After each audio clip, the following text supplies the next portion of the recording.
more than that now. They reported it in like 2018. It's probably worth like 2 billion. Wow. Did he come from money, or did he just make good investments? No, he was a roofer, Abby. Really? We're at this stage Yeah. is 250 million. 250 is a lot different No, than no, 2 no. billion. You have to Google Sean Hannity real estate empire. He would be on the billionaires How did list he? of Forbes, What he which just is buy? Where's he own real estate? Is he in Florida? Yeah. You know who else? Actually, I found out. Norm, I don't know if I ever told you this. You know who else has a lot of big real estate holdings? Is Max Weinberg. I never knew that. Like he buys and sells Great. stuff. The Isn't drummer. it? The drummer. Yeah. Oh, that's tremendous. Big real estate holding. Yeah, that's Let me get the signatures.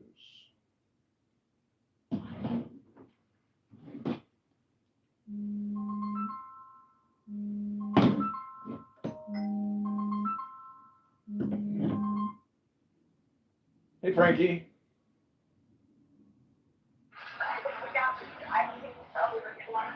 Hey, Frankie, can you hear me?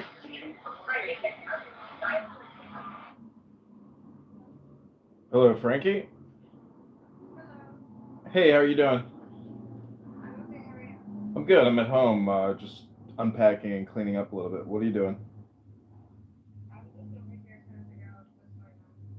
Are you at the hip? Yeah. Did you drive there?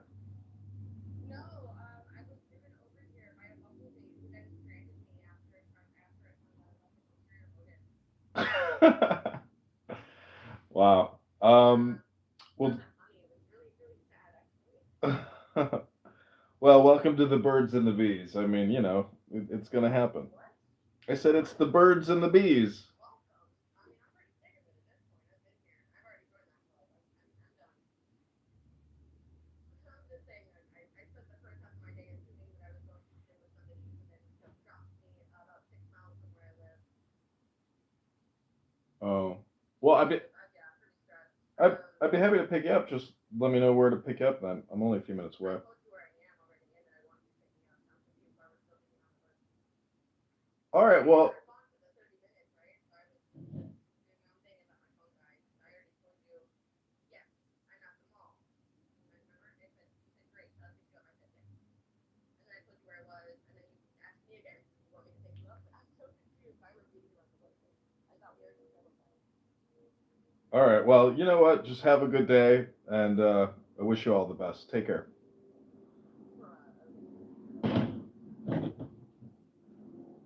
And he's very accessible.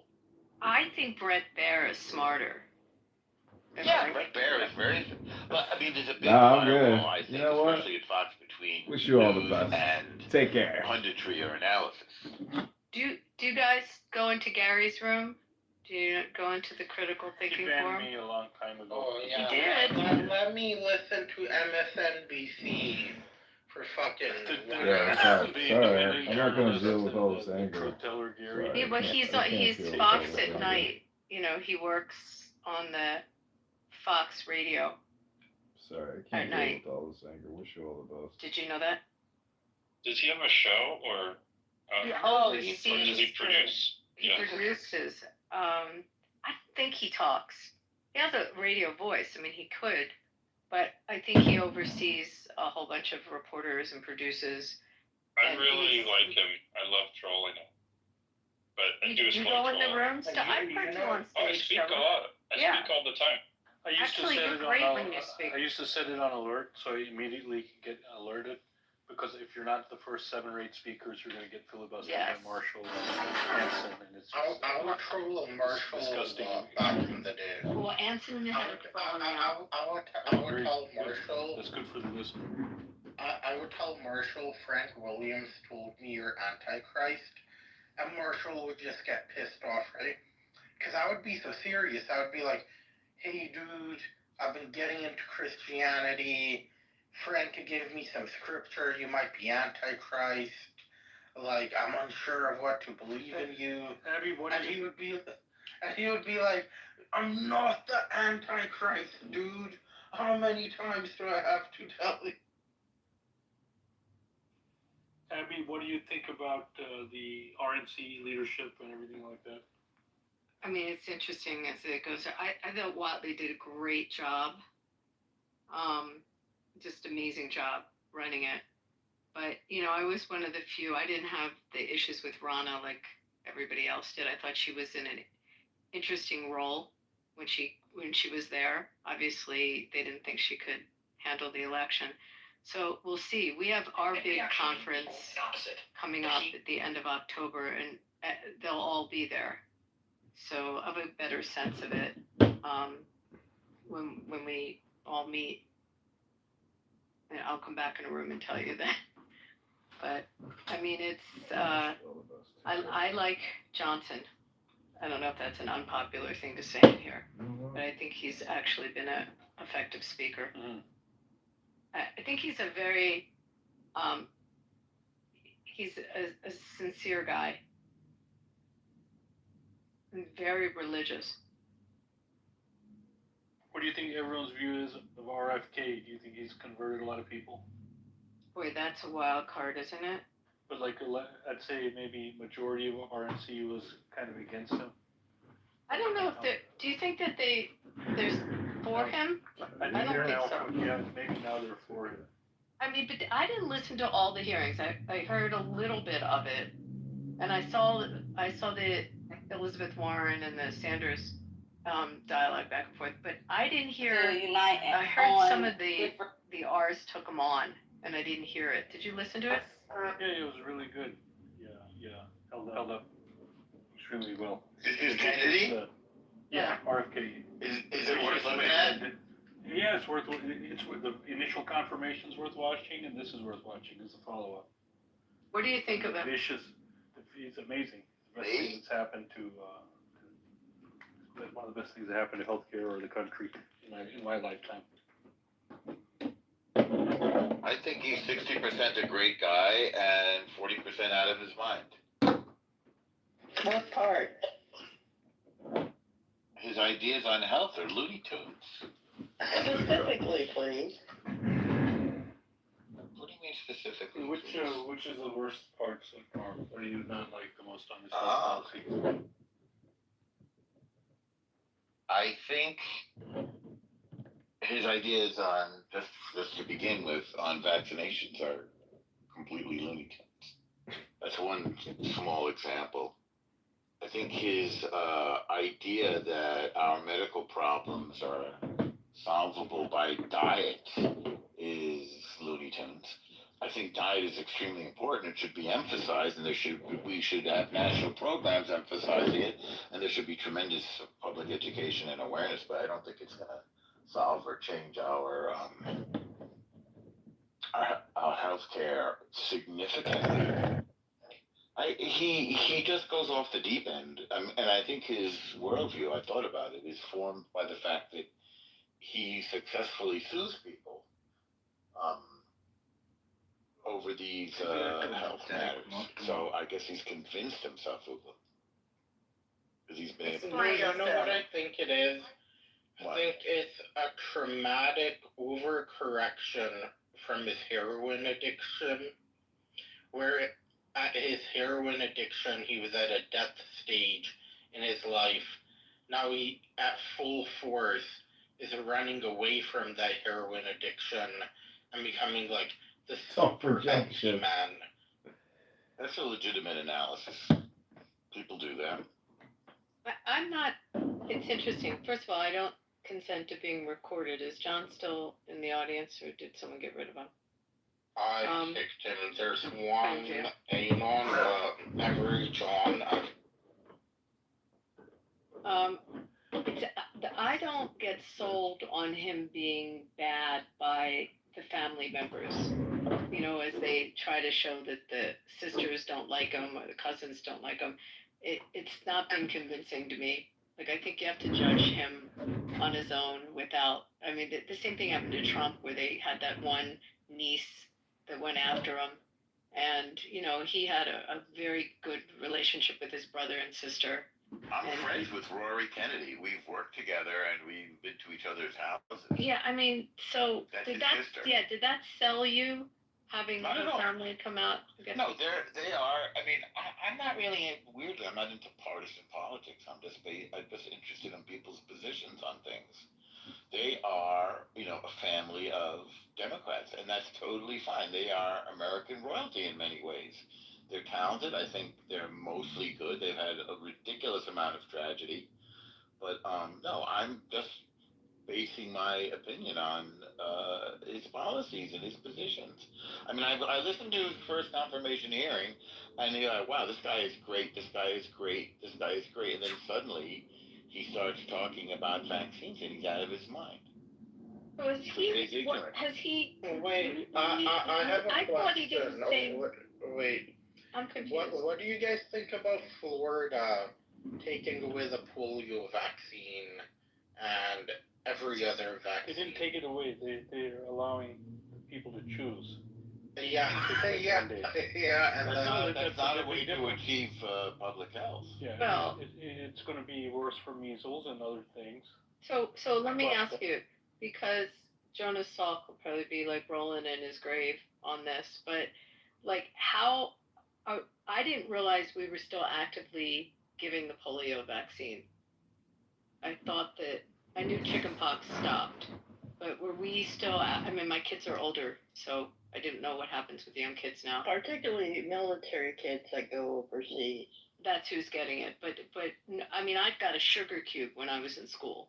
I Who did was too. that? Who was it? Sabin? Sabin, yeah.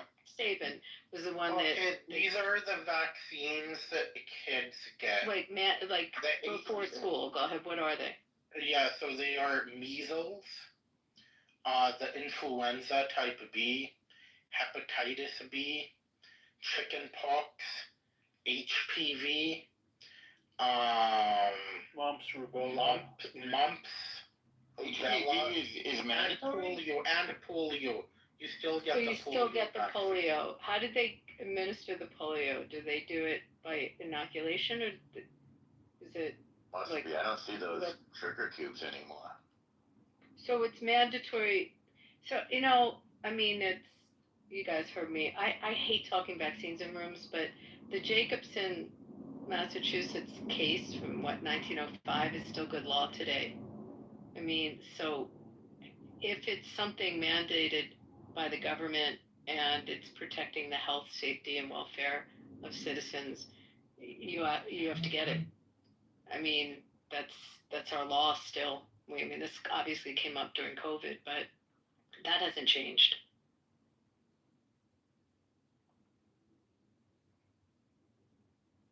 And I think that case was smallpox vaccine. Is it 1919 or something? I thought it was even before that. Look up Jacobson versus Massachusetts is the name of the case. It's still the law, to my knowledge. What if polio and measles they benefited society? And the pharmaceutical industry concocted a fake illness, which they All of this called has not measles turned you and into a polio. Trumper. Not a Trumper. So I'm they one of devise the a fake people who can vaccine say they directed to Trump. gain I billions. directed Trump in a movie. No. Sounds like a movie. Yeah, Celebrity? It was a pleasure to You know, work with. Jonas And a Salk very gave the good polio actor. He was vaccine away very for free. polite. How dare you? Did he Hit his really? mark Wow. and did everything You know, correctly and had a real RFK flair for Jr. show said, business. If you think I we're don't know canceled if I before, could direct him now. tap water can make you into a homosexual. That's my excuse, in fact. When did he say that? In what context?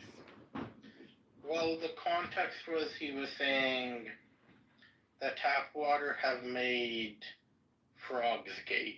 It was Alex Jones who said that about atrazine.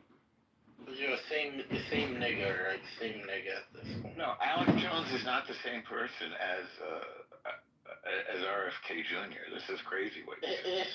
If RFK Jr. was born not into the Kennedys, RFK Jr. would be Alex Jones. That's ridiculous. I think you're in your cups a little bit, Sonny. Joby, how many rice bags did you give out to India? I invest in India. What the fuck are you talking about? I just pinged Augustus if I could get him in the room because his wife works for RFK. He's in DC and he works for a think tank. Connected. I've heard him talking about it. He worked on his presidential Yeah. campaign too. Okay, BBC fact-checking RFK Jr.'s views on health policy. Which again, I don't particularly trust the BBC, but Okay, at least Google BBC tap water RFK Jr. gay. you said you're talking about Alex Jones. Okay, let me make Alex Jones says stuff like that. Yeah, he does. You're right. A lot of us don't really pay attention to When's the him. last time you drank tap water? I mean, where I live, you can't drink the tap water. Just saying. I drink it every day. I can't drink. Okay, so this is from 2023. RFK Jr. repeatedly suggested that chemicals in tap water are impacting the sexuality of children.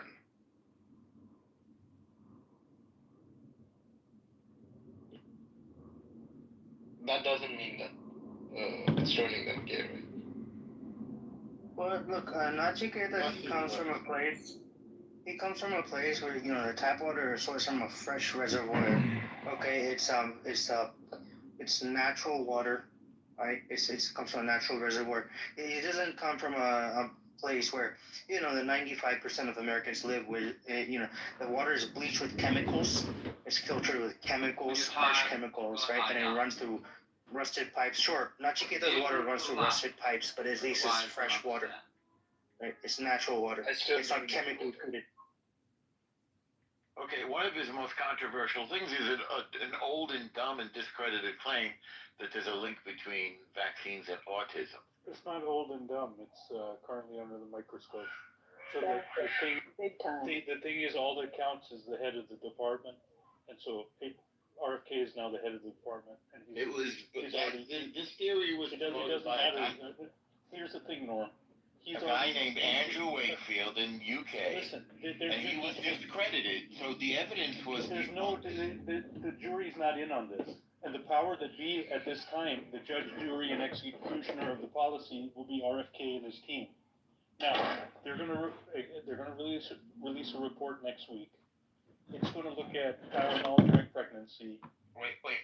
After all, before you go over to Tylenol during pregnancy, let's stay with this for a second. No, I'm just saying what's going to be in the report. Let's just talk about what the so-called data. Look, the so-called data. I don't want to get in the rabbit hole. When you look at it, when you look at the data, there's one study linking it. It's by Wakefield, and that was retracted. That may be, but there's no studies linking it. That may be, or RFK is right. And you're going to get a chance to really look at it. Well, there's no study that is credible that links there's been no vaccines study and on autism. controls. There's been no study on controls. They never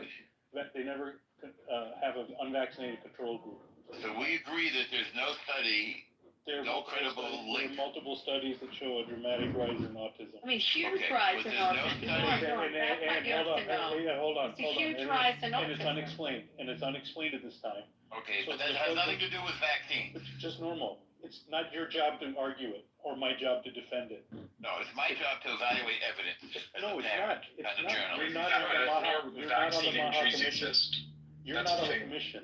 Say that again? What was that other comment? You're not on the commission. I don't have to be on the commission. You do. You have a I'm say an in what informed happens going citizen. forward. No, you do. I And do so what? you can respond to it, and we can all react to it when the report comes out next week. But for instance, let me tell you how retarded people are. When it got leaked out that Tylenol is going to be implicated, maternal use of Tylenol, okay, which was told to be safe to everyone since the 80s. Since then, when that leaked out on Friday, everyone started freaking out. It's not fair, it's so wrong. What do you think RFK has to gain by screwing Why over did we run away from the 1 point? No, I'm leaving vaccines to the side for a moment. That will be Hemp B vaccine particularly, they're gonna focus Well, on that let's too. talk what about Luke said. one of his most controversial opinions, Instead of which is a link look, between autism. he's been on the record. He was on the record during confirmation to say he's not anti-vax. He's given his own Yeah. children vaccines. He's also He on the just- record linking vaccines to Correct. autism, which is Looney Tunes. And it's you can be both. You can be pro-vaccine and also want to make sure they're safe vaccines.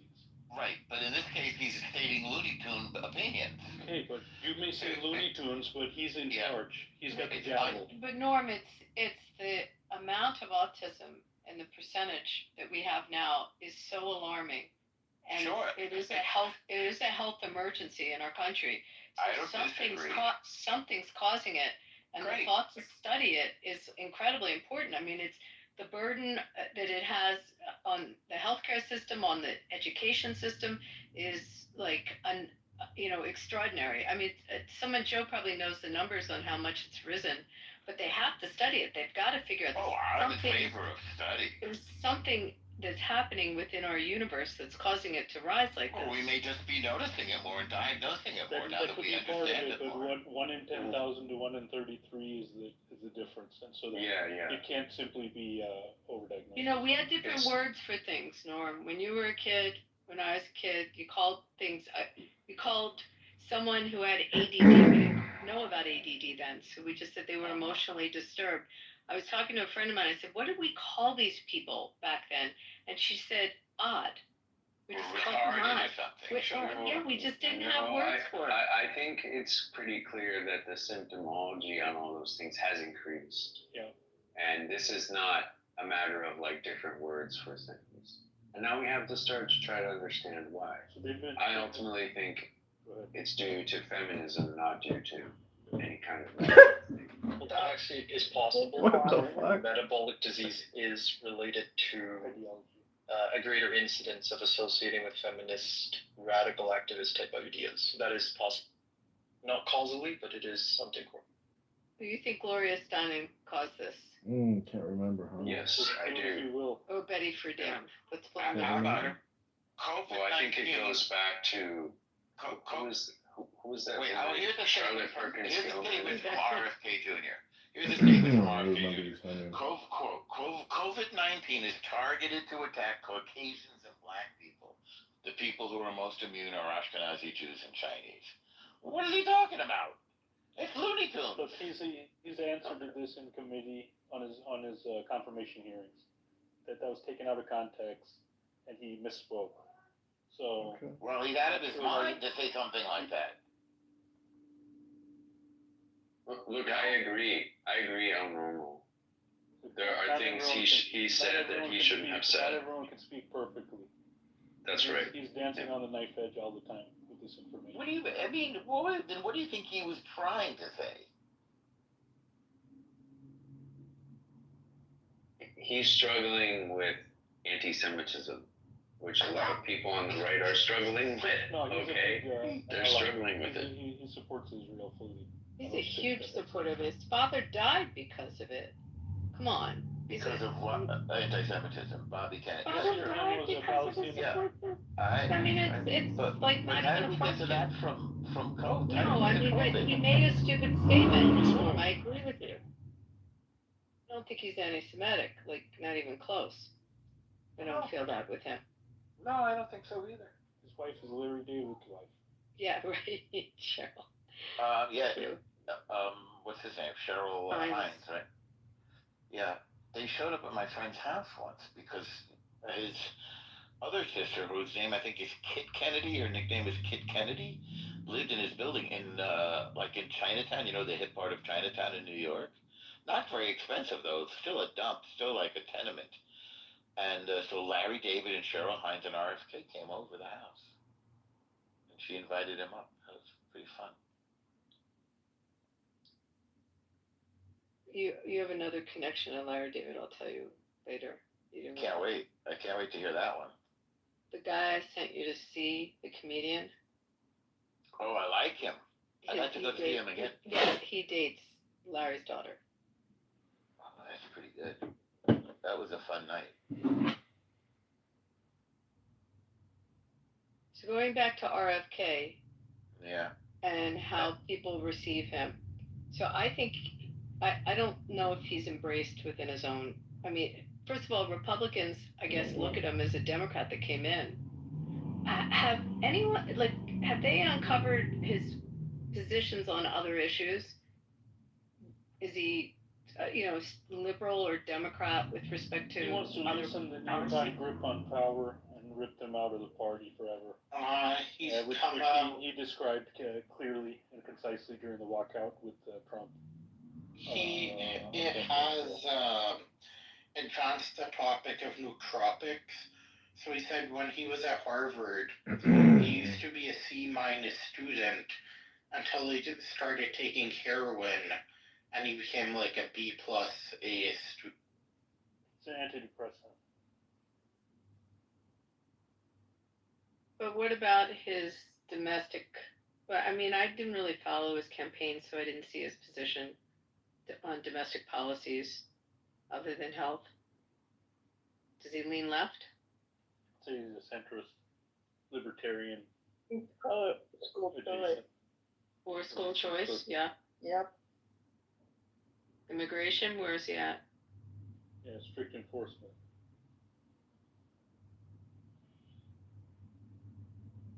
Pro-choice? Yes, ma'am.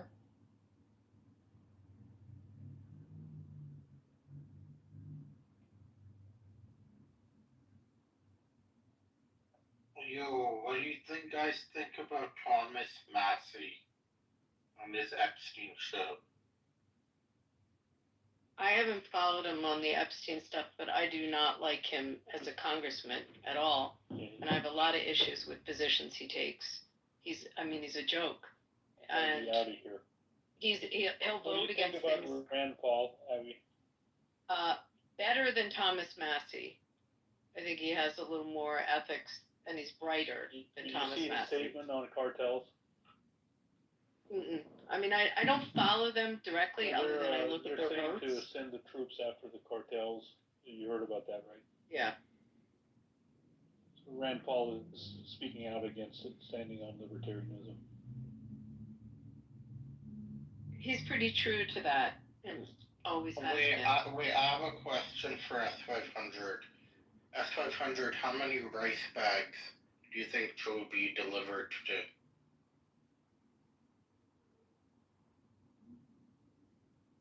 What's your deal, bud? Let's get it out. Okay, that's funny. You're a That's funny, very famous anti-Indian This racist. is- No, listen. So you're being very racist toward Joe. Yeah, you're Labubu. calling her a rice bag. Yeah, I deliver. You're a dummy, because I. No, he I didn't go to- call her. I go He to didn't India. Rice refer bag to her. provider. Rice I bag go to Yeah, India. he called her provider. He called her. May I speak? May I speak? I go to India to save baby girls.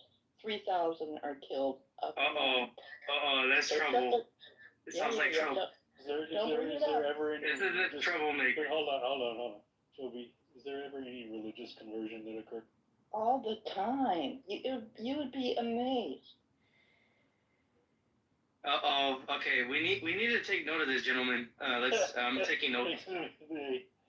Oh my god. I'm taking notes. You know, you're engaging in highly illegal activity. You could end up in Come prison. on, man. No, don't. No government's gonna be able to save you. If you end up in prison, no government's gonna save you. there for 10 years. There's nothing illegal for evangelicals. No, this is highly illegal. After all, you don't know, the laws are strict these days. If she gets one report, all it takes is one report, and she's gonna land up in prison. Her and her compatriots who accompany her are gonna end up in jail. And Go ahead. it's gonna be a really nasty. Hold on, guys. Look. What's the law as I'm not familiar with It's this law. it's called the Abby, to answer Abby's question, it's called an anti-conversion law. It's been passed in Parliament. Okay, several states have doubled down on this and passed even more stringent laws. So what Joby is engaging in is highly criminal activity. Highly criminal activity. How is that? What is she doing that's specifically violating that law? Feeding baby girls. Yeah. So She's breaking the. It's not. Look, we're not talking about the law. I just explained to you. She's not breaking the laws of Israel She's not breaking the laws of, say, New York State or Nevada or the United States, but she's breaking the laws of India, right? She's Explain breaking to me the what her action is. so to engage in missionary activities in India is strictly prohibited by law. What's It's defined as a especially missionary activity? someone coming from abroad being sponsored on a religious. You're not supposed to engage in political or missionary activities in India. I know many people that are in Chabad in Mumbai. Are they breaking the law? Is that Jewish activities, Yeah. Abby? Yeah. Yeah, that's not breaking the law, but what Joe is doing is definitely breaking the law. Okay. So Jews get a free pass. Chabad only reaches out to Jews. Right, Exactly. they just reach out to Jews. Exactly. But what Joe is doing is basically she's trying to exploit people's socioeconomic backwardness and give them a bargaining chip.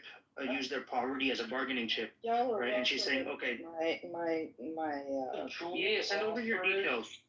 No, you can Google me. Hold on, This is what happens. hold on, when we- wait a second. Joe, did you realize these recently passed laws have Um, taken effect though? No, I haven't been over there for 2 years. Okay, well, Oh, come over soon. Come visit soon, Joe. I'll roll out the red carpet for you. Please come over. You sound like an evil person. No thank you. Send me your itinerary. Or in fact, I extend my host graciousness to your friends and your acquaintances. Please send me their itinerary next time they come over. Please do. No, thank you. I'll be monitoring you. I'll be monitoring You you. do. I don't understand this. So if someone has like a Christian soup kitchen, like we have here, like Catholic Charities where I am. Yeah, if you're doing it out of charity, it's fine, right? But if you're doing it, you're not allowed to engage in politics as a foreigner. So if you're engaging in converting people, right? And so if you're engaging in Converting someone from one religion. the word is proselytization. Can I explain to you? Yeah. So if you're engaging in that, you will end up in jail. As a white person, you will 100% end up in jail. You can have a mission. So I'm just trying to understand this. So if you go in there to feed the poor and you set up a food bank. Yeah, no problem. Charities. Nope. But your Catholic charities baby girls. We feed Can you do that? baby. We rescue baby girls that are killed when they're No, born. it doesn't sound like you're rescuing them. It sounds like you're brainwashing them into your politics. Look me up, Cooper. Yeah. Send over your details. Send your info to me. I'm happy to report you to the Indian government. No, you I'm go just still trying to understand this, guys. Get me there. Abby, Abby, here, let me explain it to you. Let me explain it to you. Like you can't proselytize in Israel. One mic on SpongeBob. Yeah. Let me explain it to you. SpongeBob and Abby only. What happens is India is a very poor country. Many of the areas are very backwards. The government is too poor to reach those areas. It doesn't have a civil society to reach those areas or charities to reach those areas. So now you have an economic unit, which is the Catholic Church or these Christian institutions, who have vastly, a huge magnitude more of money. Mainly evangelicals, by the way. So and evangelicals. So they reach these areas, and then they basically offer these kids and these poor people food and certain things, whatever, to improve their lives, which is good. But the caveat is you have to convert, or you have to start attending certain. Yeah, strings attached. Or you have to and it's stop like, working okay, they'll give you cancer treatment. They'll pay for your cancer treatment, but you better start going to church, and your family better start going to church, or else you're not going to get that cancer You have treatment. to stop doing these rituals. You have to stop doing. You have to destroy your whole way of life, and you have to convert, and then you could get all this stuff. But now, luckily, Joe, send over your details. Yeah, Joe, you should definitely send your details if you want to act all. No, you All right, do. stop attacking her, please. I get Joe, your details are all over the place. All right. I don't approve, but stop attacking. So philanthropies can come in. Philanthropies can come in. They can feed hungry people. Sure, yeah. So you're saying as long as it's not conditioned upon Conversion. joining the church. Look, Yeah, what you're let's saying? be really honest. U.S. aid, and I think President Trump and many other prominent Republicans have pointed this out. Many of these charities and NGOs, quote unquote, are actually political fronts, including many of these missionary organizations. They're just political fronts. And I fully agree. They're assets of the State Department. Right. Many times they will promote stuff like homosexuality, transgenderism. Oh, hell yeah. They did this in Afghanistan. And look, dude, then Christians get a bad rap because of it. No, you're getting a bad rap because what you're doing is immoral, it's predatory. No, you are a predator. You are a predator. You are a sick person. It's interesting what you say, because I'm thinking about so think about how it works here. We have laws, and we were talking about this in a room a couple of weeks ago, and the Supreme Court upheld this. So we have vagrancy laws where you get a fine of $1,000, and if it's a couple times, you do 6 months in jail if you're sleeping on the street, and you get arrested for sleeping on the street. But the way the law functions is the police officer has to be able to provide an alternative for them to stay. So where the shelters are, a lot of the shelters are run by Catholic Charities is a big one. Missionary. Missionary groups. They're missionaries. And our county has one, but most of the bigger ones and the food banks are run by philanthropic organizations. This is what we mean right, Abby. There's no But strings just stay with me. Abby is going somewhere. Abby, please, I'm going somewhere. Okay, let Abby complete. Just let me finish this. So what's interesting is embedded in our civil law is the obligation to provide shelter, but the shelters are in fact being provided by missionaries, by religious organizations. Think about what I'm saying. People can't come to India and give like milk and rice and stuff like that. We're just saying they're not allowed to bring their Bible with them. They're not allowed to bring their cross with them. Stop it. They're not allowed to set up. Right. They can have a Hanukkah, they can have a prayer rug for Muslims, but you, as an atheist, have some personal beef with Jesus Kitty, Christ. shut the fuck up. Where did you come from? Kitty, you're a right there. Let's talk to Kitty here. Kitty, there's only one atheist I can count here. And the rest of us are Indian Hindus that are upset at evangelicals coming and converting poor people in their moment of need. Now, we have asked Joe B to cease and desist. We pointed out the new rules. No, there's no. Joby, your ass is being recorded. Can I talk? Can I hear you? Hey, Kitty, shut the fuck up. A radical, great. I agree with your Katie, political Katie, position, shut your but mouth. not attacking people. Shut your mouth, Kitty. Let others speak. Give him a second to get his period out. All right, Kitty, shut the fuck up and speak when you're spoken to. So just don't do any more personal attacks. To clarify something, it's not illegal in Israel, by the way. It's restricted in that it's illegal to convert a minor, someone under 18, and it's illegal to offer like a material benefit to induce someone to convert. The laws of Israel do not apply to India.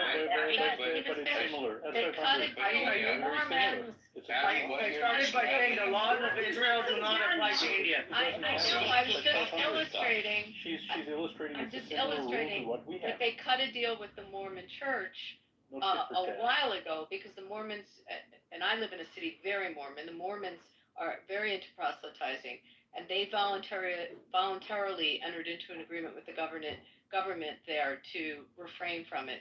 But it's not actually illegal there. So that's why I'm curious. That's reading the laws in India. You're saying it And is. so, and my whole point is, like, Mormons are considered Christian only because, like, basically the Catholic has not deemed Don't bring your Christian Mormonism. politics into this room. That's not the topic. That's not the topic. The topic. Yeah. So the law in India is much stricter. No, but Yeah, but you're comparing a country with a PCI, GDP per capita around like 2,600, 2,800 to I don't know how much Israel has. Probably like 30,000. But it also doesn't sound stricter. It also isn't stricter. You know, So Jason, It's what the do you same think? law. Specifically for Yeah.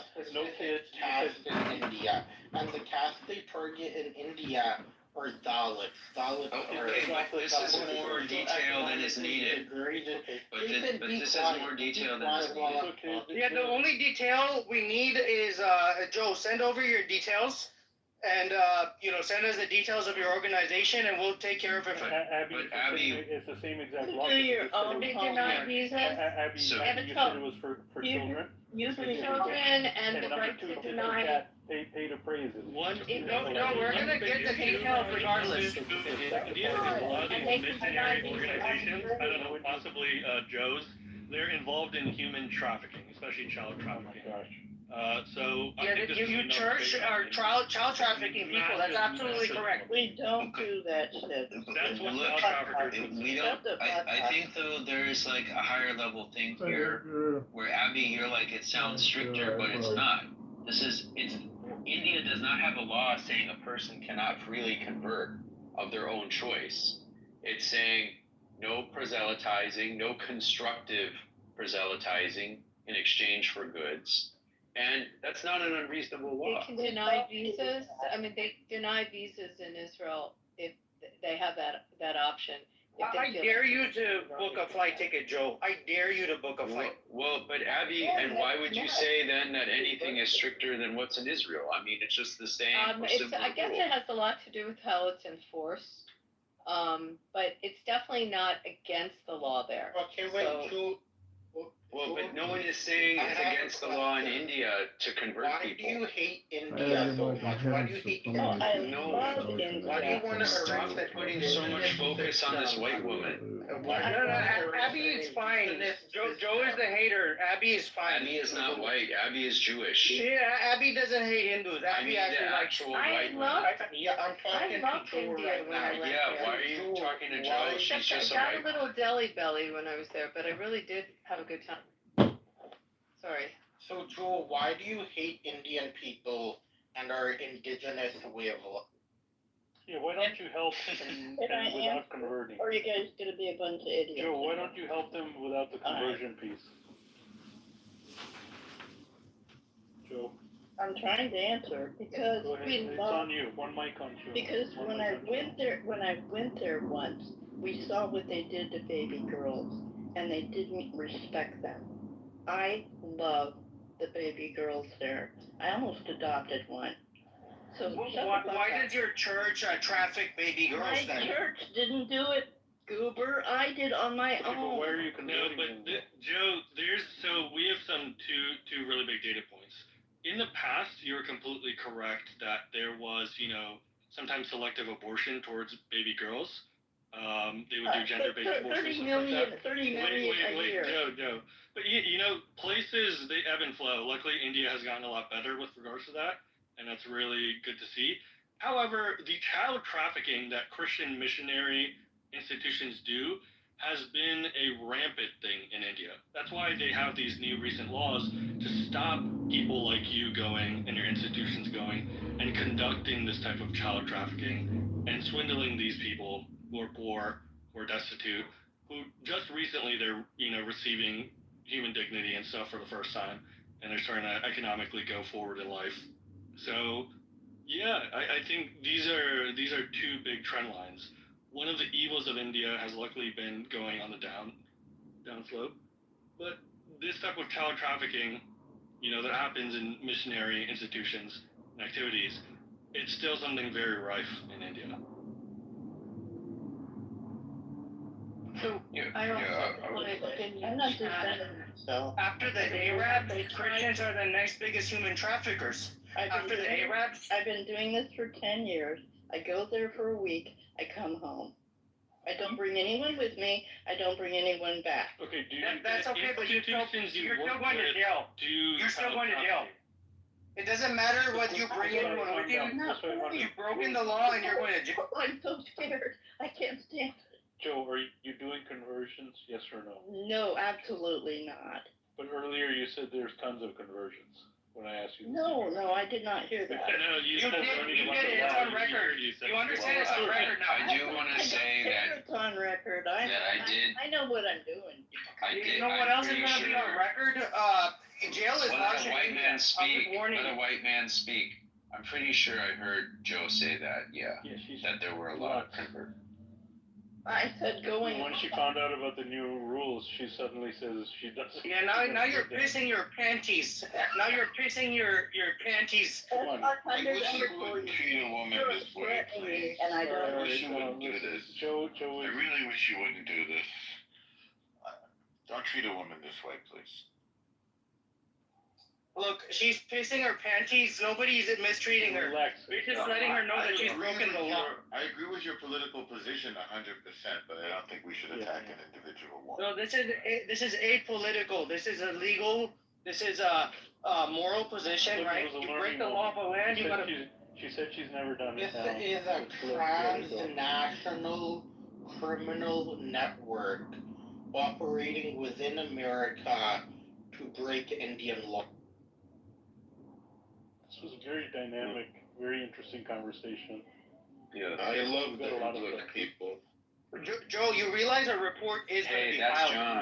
John. This isn't That's rhetoric. John. Let's move forward. She said. Remove the guy. That's John. I'm not Shake. John. Yeah. No, Shrike is not John, I don't think. Is it? Shake. No, he's a different troll. I think he's from Uzbekistan. Hold on. That's where I like to. Shake, I like to behave follow yourself. In DC. Yep. Yeah, we have a mutual confidant. He's a Jew Randall hater and McDicker he says. speaks Russian. You can kick him out if you want, El Normal. Your full discount. I'll fucking kick him out if you say that he's a problem. I'll do it normal. Yeah, Joe's gone down to. Hey, Joe, you're going to be removed from the room. You can't just move down to the audience to record. Come on, man. Let's not. No, she can't just go down there and record. This is not a free pass to record the room. Record. No one here is in the room. No, why did she move down then? She can mute herself up on the stage. There's 20 people in the audience. Joe, you have about 20 seconds. Any last prayers? Don't piss your panties again, because That's 500. you know. I have an This is India disrespectful. question. Can I ask an India question on this Yeah, subject? let's go to Ad. Well, before we we'll give yeah, Joe's a known reporter. Okay. Hey, Joe, go fuck yourself. All right, fuck your people, fuck yourself, Come Joe. on, man. And you are being reported to the authorities. So I have a question in terms of the proselytizing Mhm. there. So how did people view Mother Teresa? Next. That was, I mean, in the world she was. There's a nasty legacy there Tell me. of child trafficking, child neglect, putting on a show, taking the money, not using it for the kids. There's a lot of questions about Mother Teresa. So here she's worldwide treated like a saint, but in India not. Well, in India too. So the mainstream view is she's a great saint. You know who was really, really famous for attacking her very humorously? Christopher Hitchens. He really didn't like Mother Teresa, and it's like, it felt like he was attacking Mom and apple pie before he really went after her. Christopher Hitchens. But she was proselytizing, no? I don't know, I assume Yes. so. Isn't that what they Yes. Yes. do? I mean, I don't really pay attention to this stuff. By the way, Abby, the Mormons also have a deal because they're obsessed with posthumous conversion. They've agreed with the Jews not to posthumously convert our Holocaust dead. Oh, I Just didn't the know Holocaust that. dead? Yes. Wow. Posthumous The conversion. distinction is bizarre. You mean between the other dead and the Holocaust dead? Yeah, that's kind of a weird move. I don't know if that's any better. We probably should just leave everyone alone, but Well, they should. I mean, because basically in their mind they're damning these people. Who really cares? They knock on the doors here. You get these guys on bicycles with white button-down shirts and black ties, and they go around the neighborhoods, knock on the doors. They're on mission. Book of Mormon, yeah. You know what you call them? You call them elders. That's when they sort of, that's like their bar mitzvah. That's when they become elders. You can address them as elder. The Hitchens book, it's the missionary position. That's the one about Mother Teresa? Yeah, that's what it's called. And he also had a documentary that came out like right before she died or something called Hell's, I forget, oh man, I can't remember. But Princess Diana and Mother Teresa. But he really goes into her and her. I mean, it focuses on India, just like the deplorable conditions, and this is God's will kind of thing, and under the virtue of saving these people, they just let them rot in these awful institutions. But they were saved, so all was fine, right? They were converted. What's interesting here is we have a huge Mormon community where I live. And when I first started practicing, there's a judge, and his name is Myron Levitt. Okay, you can't have a more Jewish sounding name than Myron Levitt. I mean, both first name and last name, Mormon. And I'm trying to figure it out. The Mormons have adopted a lot of old Jewish, some biblical names, but also old Jewish lineage names. And it gets confusing because the first names are often interesting. They're like family names as first names, but the last names they use Jewish names. What do you think as a lawyer about how Harmeet is doing in executing in her role? Who's doing? Harmeet Dillon. You have to love her. She's fierce, no? She's very fierce. Yeah. She's a warrior.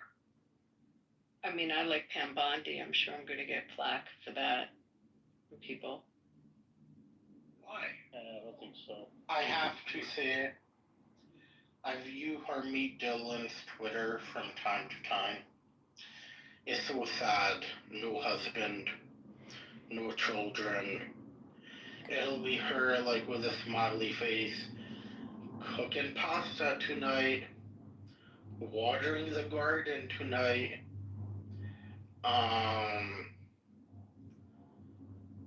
Maybe she likes shit like that. Maybe she likes the ladies. You know, her husband died recently, so the movie's out of line here. Yeah. I think that it's interesting. I mean, a lot of these U.S. attorneys that got appointed around the country are under attack to try to get them removed with lawsuits and, in states that are blue states, where the senators have that, what they call the blue ticket, where they basically give the okay for that appointment, and they're all fighting it. And it's Bondi's really trying to save all these appointments. So as much as going after the legal issues, she's also administratively trying to save all these appointments. It's a lot of work.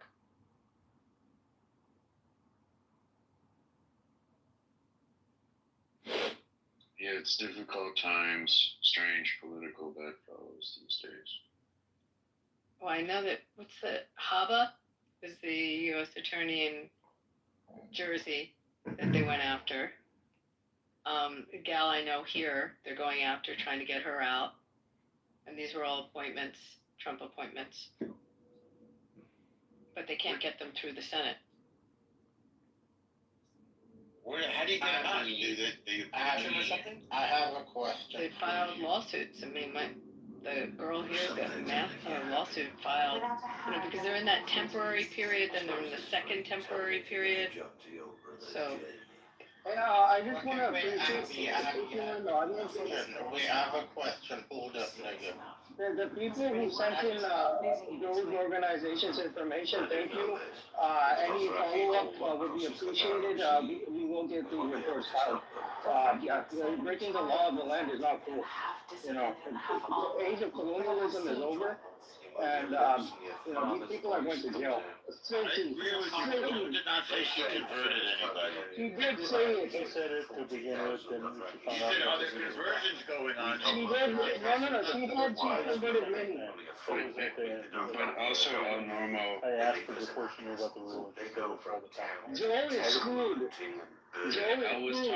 El Normo, Joe was talking about what her organization does when she was asked that question. Oh, I thought you went as an individual. No, You don't go as an individual. She changed it to all that, No, that makes individual sense. once she learned about the problems now with the new rules. Could you imagine just going as an individual and like taking people's kids and stuff and like it would be insane. But go to like the bad neighborhood and say, look, I want any girls. Yeah.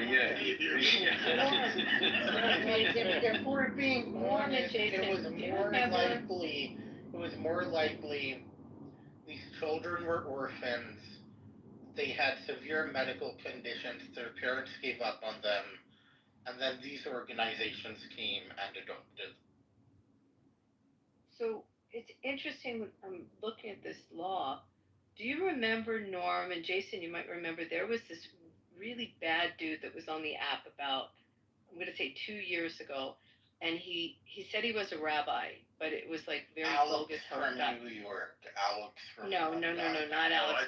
The mass converter guy. The mass converter, yes. Yeah. So he said he was a rabbi, and then we checked out, like, the Hebrew word is smichut, where you get your certification, and it was like bogus where he got it. He's bogus. And he mass converted people in India. And he said he went to India. Yeah. And he did mass conversions in India. Do you remember that guy, Jason? I do remember this guy, yes. I mean, so We now find this very distasteful. The Jews hate this. we hate that. So it's totally against Judaism to do it. Yeah, but what's weird is, how did this guy get away with it if this law's in place? It's a fraud, no? It's got to be a fraud. But there were articles. Let me see if I can find a news article about him. I mean, how did he get away with it? Unless the whole thing was bogus. Or it's not a priority for him. There's no way to for law enforcement, rather. The thing is, like, until somebody reports it to higher authorities. Legal until a few years ago, first of all. Yeah. So until somebody actually files a report, people get away with it. They just fly under the radar. But Joe will not be getting away with this. I just want to make it official. Joe is not getting away with this. And anyone from her organization henceforth, we will find out who they are. They're not going to get away with this one. And she's on record. Whatever she said is on record. He himself was a convert, by the way, this fake rabbi.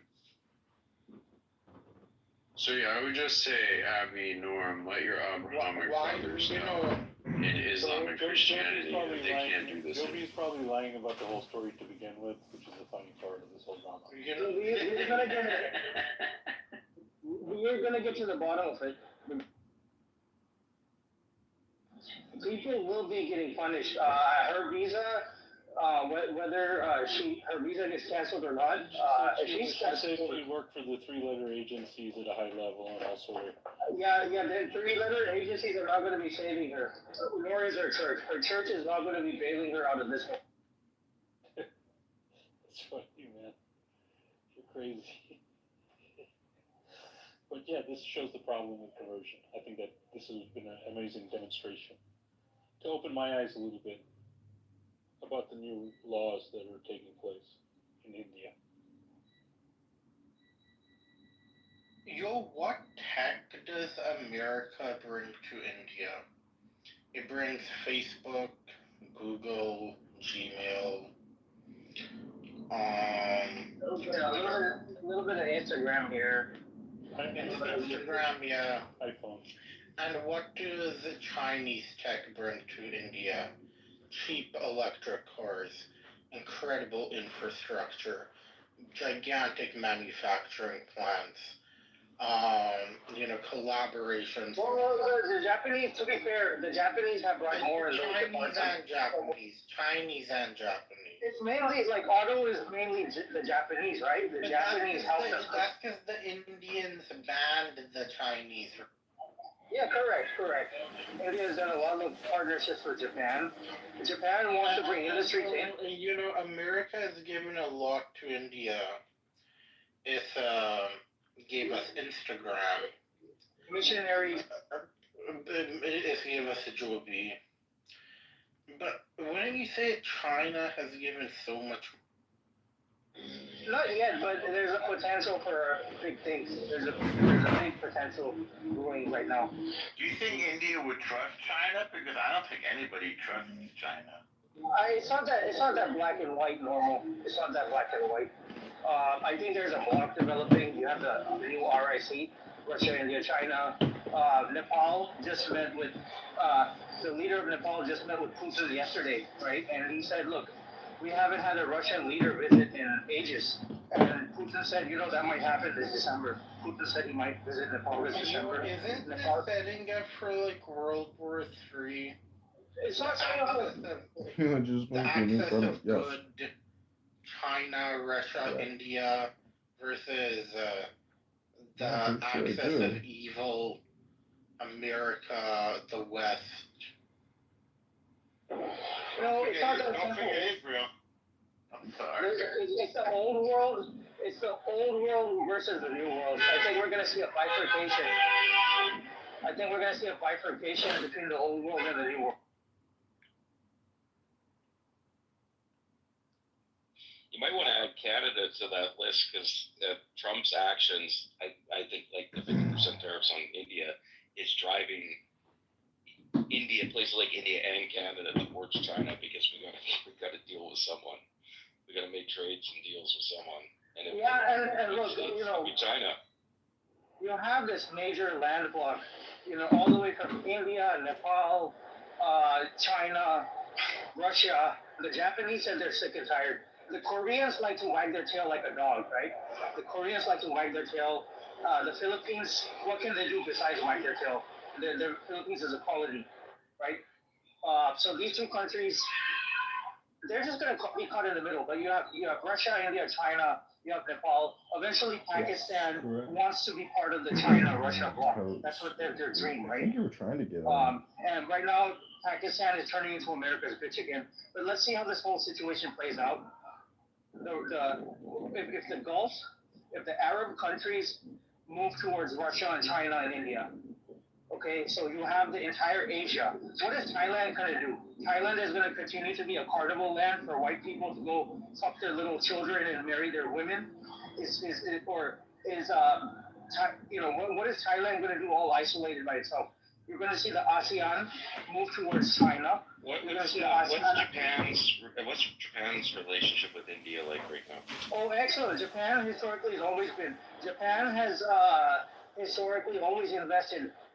Perhaps the largest foreign investor in India has always been Japan and Singapore.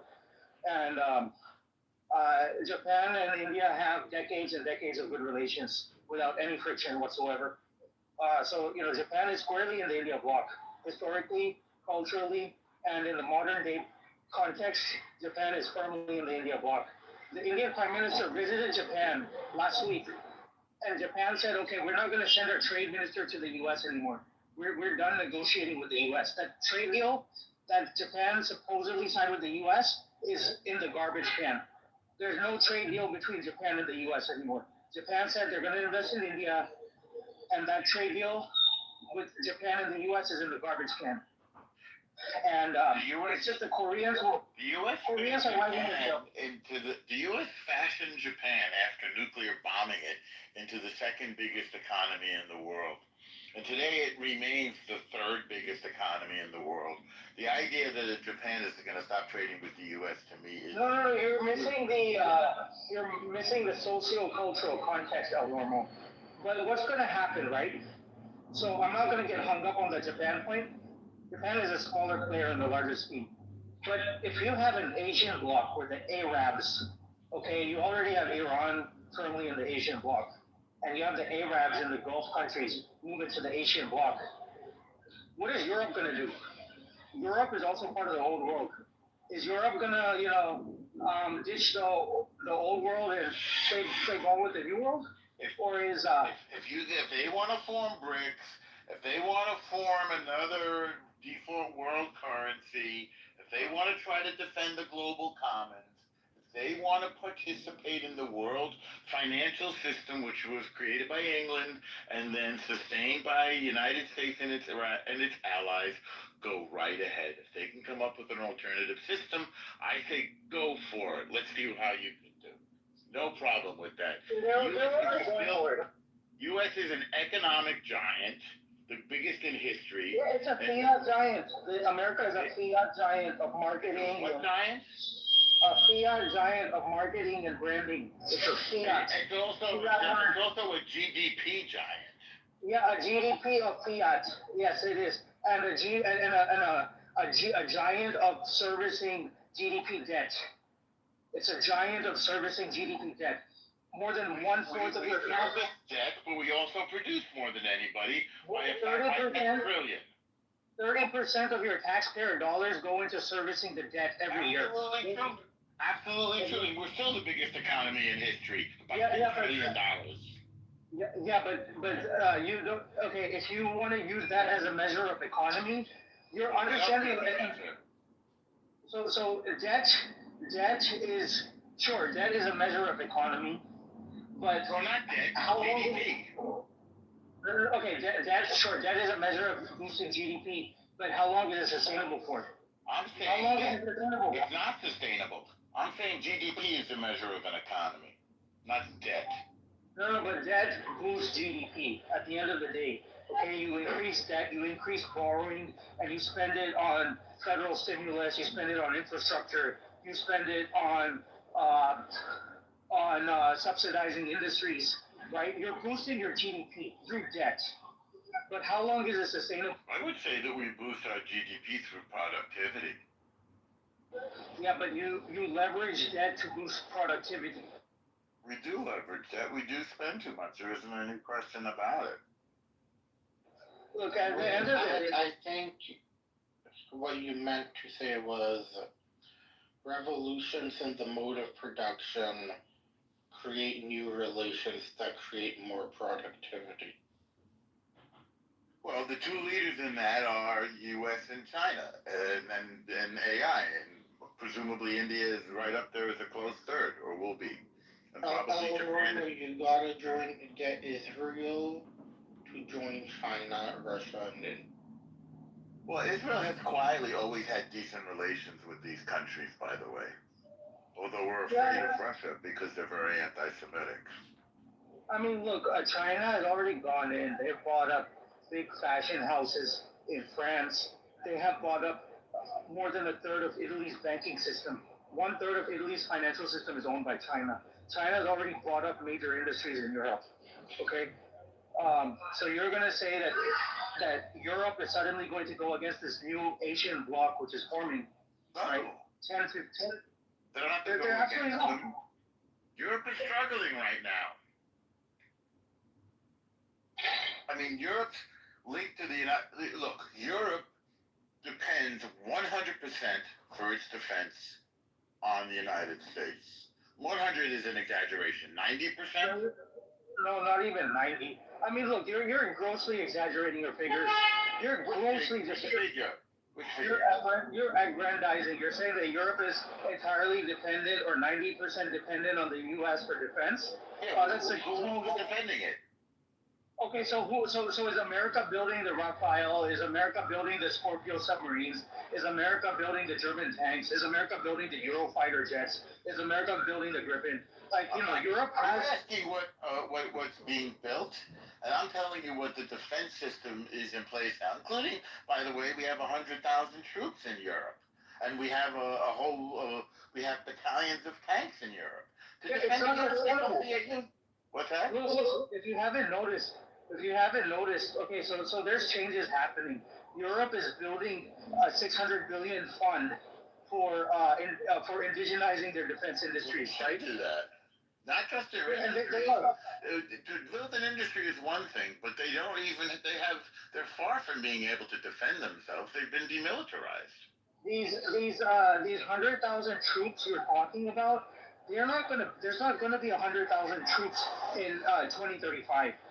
There's not going to be 100,000 American troops over there in 2035. I mean, you're making a prediction now, which is different than stating. No, I'm talking about the trend. Like, this is the actual trend which is taking place right now. This is the way things are already in motion.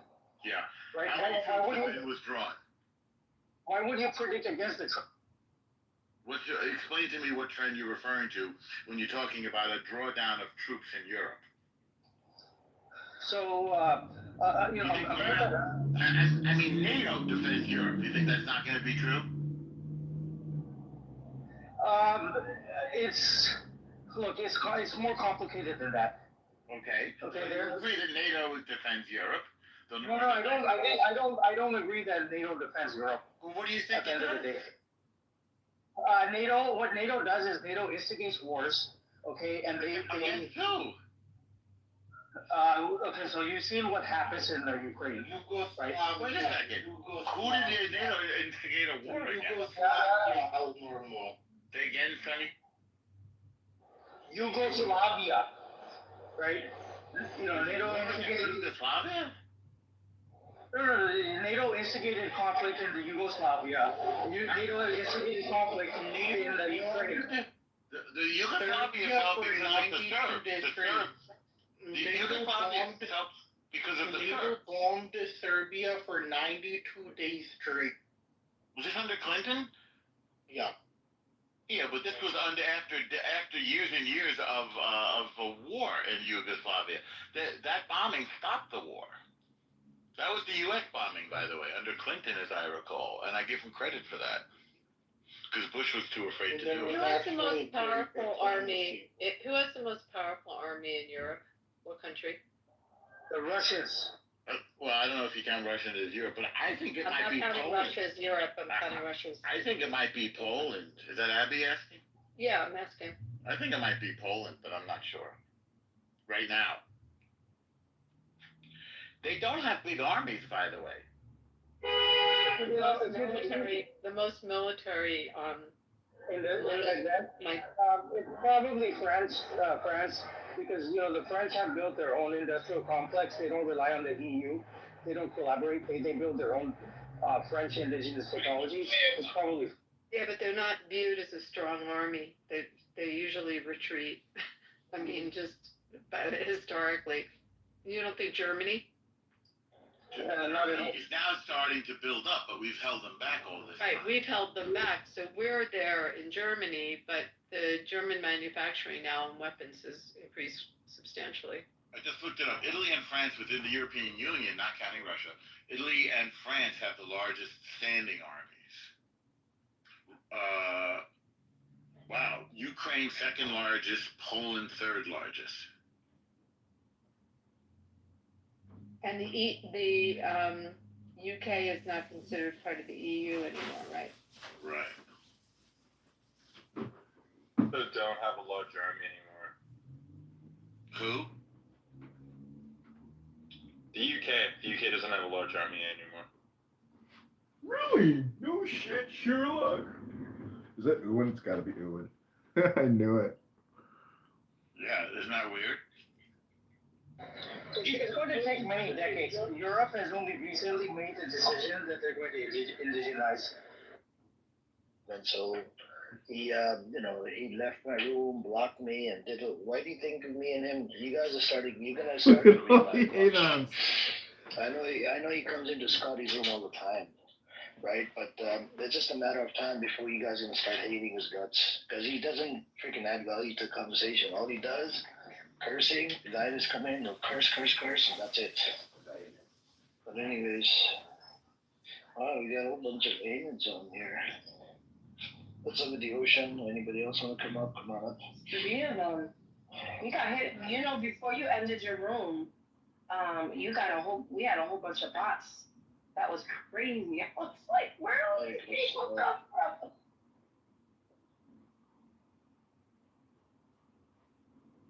That's crazy. Well, I'm gonna mute up for a bit. I gotta go cook. Okay, give me a second. Give me a second. All right, I'll entertain you. Should I sing for you people? No, I am horrible.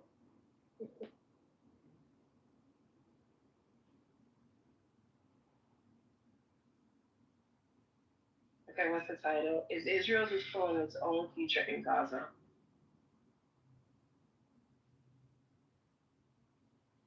Times to Israel. Let me read this. Just 1 minute,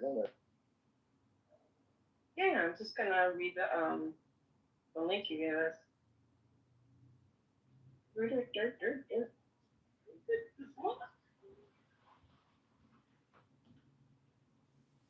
Yeah.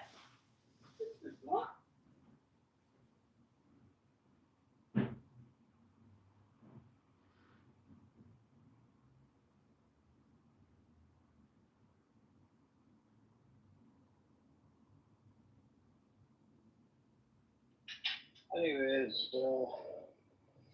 it's a hot day today, and I'm about to go out for a walk while I talk to you guys. Okay, it's hot as fuck. How is it a hot day for you guys? You guys don't have a change of season. Like what's considered a change of season? 91 degrees, man. Oh goodness. 91, 95 degrees, 100 degrees. That's freaking hot as fuck. And I don't know. Oh, Ocean said rain season. Rainy season. Oh. Well, that's okay. Well, it's really nice weather. Cold weather, autumn weather here. I'm happy.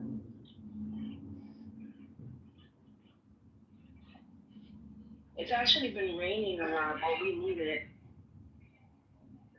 Apparently, what my neighbor did is that they rented one of those, those things that the kids get on there, they slide onto it, they fill up with water. What is it called? Jumper? Water slide? Yeah, water slide. Those, you fill it up with air, you put water. You can rent those things, right? From a party store. Yeah. That's what, that's what they usually do. When it gets too hot, they'll have that in their front yard, and the kids are playing while they're partying, barbecue or whatever. Oh, that sounds like fun. Yep. Even at the park, people are packed. Sunday, But anyways, I put the article in the chat. Apparently, we don't get enough rain as much as before, Ocean. We used to get lots of rain before, and then it wouldn't rain as much. That's why we had droughts in California. And now, slowly we're getting back together with the rainy season. But it all has to do with the climate control, the global environment. Anyways, going back to the news, this article that I posted in the chat, Netanyahu says Israel paying the price on world stage for war in Gaza, which is true despite PM's comment. Cabinet delays discussion of plan to establish a new media office inside Foreign Ministry. Netanyahu disagree on appointment mechanism. So there's a guy called Sar. His wife's name is Sarah. Please don't confuse the two. One is a wife, another one is this bitch at the work, They both crazy psychopath bitches. Anyways, we got Devin here as well. Devin, we seen your tweets. Those tweets are really, really bad. Like racist towards against the Black American community. And I'm gonna compile it together and I'm gonna post it on YouTube. Devin, you're gonna be famous. I'm gonna post it and share it with everybody in this app. What's up with you, Grace? How you doing today? Very good, man. How are you? I'm doing alright. What you been up to? No, just had brunch with my family. I'm currently in my mother's home and about to partake in more mimosas, get a haircut, and that's gonna be my Sunday today. Very relaxing this time. She knows what you think about all of this shit. She knows that you don't really get too fucked about emotions. She knows that I'm America first. I don't know exactly. You're not America first, bro. You're not America first. You're just your money first. I mean, that might help people feel better, but I'm definitely America first. Are you hiding behind the shield of America just so you can make extra dollars? Either I got cut off or you got cut off. Something about hiding behind the sheet. No, I said, are you using America as a shield to sort of like say you're America first? You're not. You're all about the money.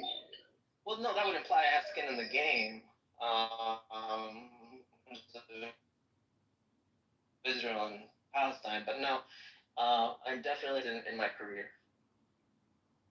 So it's definitely not just a money thing. Although it does help, I'm not gonna lie. But no, there's many.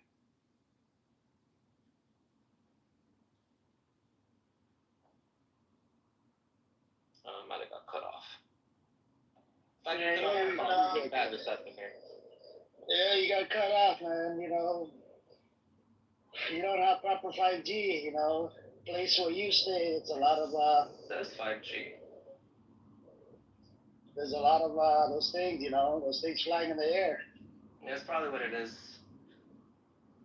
Yeah, sometimes, for security reasons, they'll even jam the fucking signal. Talking about Clubhouse in general? I'm talking about where you live close to it, because you live right across the street from the place where they fly airplanes, correct? Yeah, I'm maybe 5 minutes away from the LA Air Force Base. Yeah. So yeah, no, that occasionally happens. Because I've been to the airport, I don't know, probably more than 1,000 times because, you got a car rental business, right? So a lot of customers will fly in and they'll need a car. Oh, I see. That's an interesting business in here. It is, and do you know that a lot of car rental businesses, they actually make money off insurance claims. They don't make money on fucking rent. The rent is just bullshit. So would you consider yourself part of that type of, structure? Somewhat. Some yes, some no. I mean, the residual income is good as well. You get monthly income, it depends on the car, type of car. So wait, are you a private, or do you work for like the major ones? Yeah, we're private. We rent it out to Uber and Lyft drivers. We used to do it to public. Is it through Turo or something else entirely? No, that's something else. Is there a lot of competition? To rent it out to Uber and Lyft drivers, they're always in need of a car because of the they tend to keep the car longer. Competition, yes, there is competition. But everybody makes a little bit of money. There's a lot of people in California. Are you whatever you're comfortable disclosing? You work for yourself, employees as well, helping you out with this endeavor? Yeah. There's people up there that are helping. So myself, I'm in the process of moving out. You know what I'm saying? I might be moving to the East Coast. Oh. So moving out entirely, not just out in another enterprise. I'm not going to be in California. Yeah, I'm not going to be in California. So, it's just you got to go look after my parents and whatnot. Oh, okay. Well, no, that's better. Well, I hope before you go, you'll take me out that offer and let me take you out for lunch. I'm good, brother. I'm good. Thank you. The offer's still there. Yeah, you're dangerous, man. You're dangerous, Grace. Believe me, I'm not. I'm a soft. You're dangerous. This type of thinking is very dangerous, man. It's not that bad. It's not as intimidating as I make it sound. I mean, you're American, Amir. So as far as I'm concerned, I'm looking out for your interests too. I know, but I just don't get it. When you bleed and I bleed, it's the same fucking color of blood, red. How could somebody think like the way you think and somebody think like me? I don't know. One is pro-humanity, one is pro-humanity, one money first or America first or America's interest first to kill whatever it needs to kill. Forget it, man. Isn't that a little bit beautiful? It's the same. Amazing how our different life paths lead us in different directions, and our own belief and convictions point us and develop our personality so differently. I mean, I think it's a little bit beautiful, frankly. But I promise, Amir. I mean, whatever my word means to you, which is probably nothing, I would enjoy taking you out for lunch. No, I get it. Thank you. Thank you for the offer. Appreciate it. So tomorrow, America says you got to go to Palestine. I mean, we need to use your whatever weapon or whatever. You know, we need to do what we need to do in Palestine or Iran. You'd be like, here, you can have it. The mic. Yes. What do you call the? So you'll be in the right, probably, right, Chris? If I believed it was in the interest of the U.S., yes. But for the most part, I don't really have that much of a say as I make it seem. Okay, during that interest, let's say it's in America's interest, but at the same time, America will be using your stuff to kill people. If it's for the interest of the U.S., I'd be honored. But what about innocent people that are gonna die? Necessary evil. It's a horrible thing, but it's necessary. But how could you say it in the same breath? It's evil, and then he's still going to be supplying the weapons. See, this is the part that it bothers me too much. Things we don't want to do. I've done many things that are. I know. I'm assuming in business, Amir, you've had to do some things that you don't want to do either. I did, but I didn't do this type of shit where you're at fault of killing. It's like you're responsible for it. Your shit is responsible for killing people. I sold cigarettes. Look, I sold cigarettes. I've sold cigarettes, but cigarettes is it's by choice, right? People come in, they want to smoke. Okay, it's up to you. But with the business you're involved in, right? America says to move right and here use the weaponry and kill people in Israel, in Iran or in Palestine or It's be like, okay, here because it's America's interest. They're planning to use it for, but I'm not telling them how to use it for that purpose. So it's a but they are going to use it for that purpose. You're not telling them anything. How they use it, they can trash it the minute they buy it, for all you care. And same thing for me. But I do believe in the policy that the U.S. has. What is that policy again?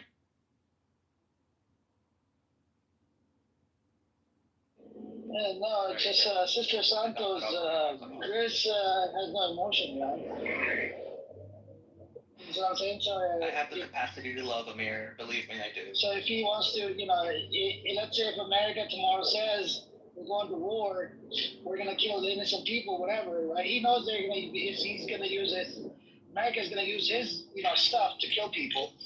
He knows it, like the back of his head. But, it'd be like, yeah, it's okay. I feel bad, but, I'm still going to give you the weapons. Wait, so he created a technology?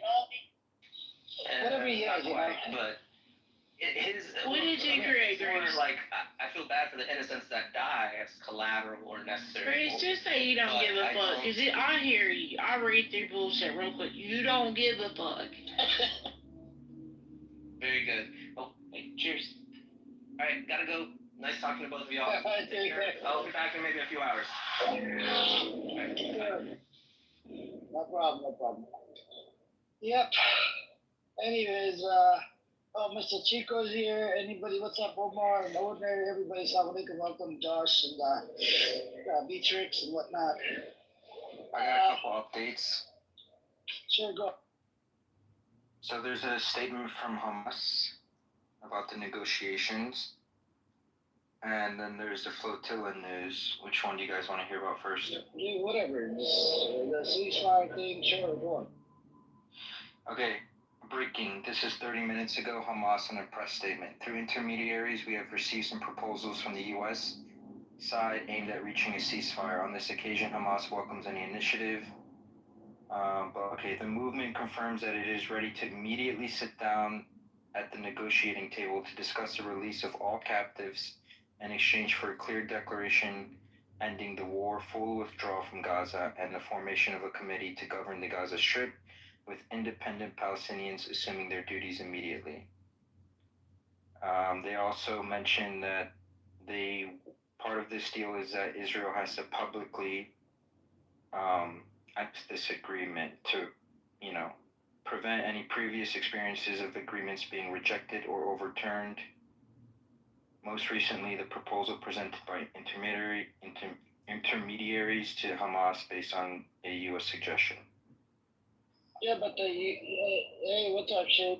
But in the times of Israel, I'll give you one example. Let's see.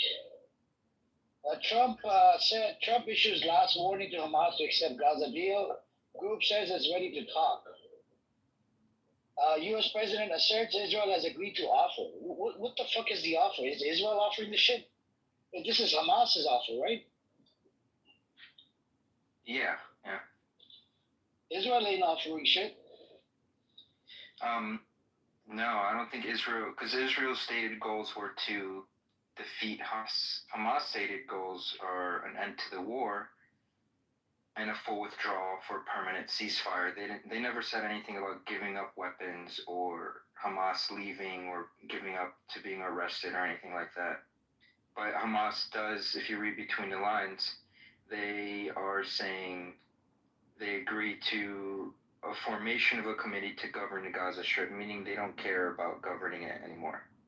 Or that's not a prerequisite for them. So, is this Israel losing in a way? It's not winning for them. Yeah, but so Israel hasn't made any statement related to the deal, right? They didn't agree to it? No. Not that I see. Yeah. Anyways, what's up with the shape? What's going on? You good? The only way a deal's gonna happen is if both sides can spin that they won. This sounds close. Yeah. Hey, what's up, Dio? Assalamualaikum. Welcome, Godluck. Is it Godluck? Godluck?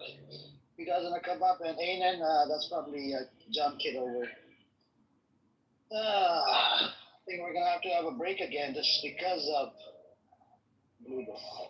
Anyways, every time you have a break, runs away.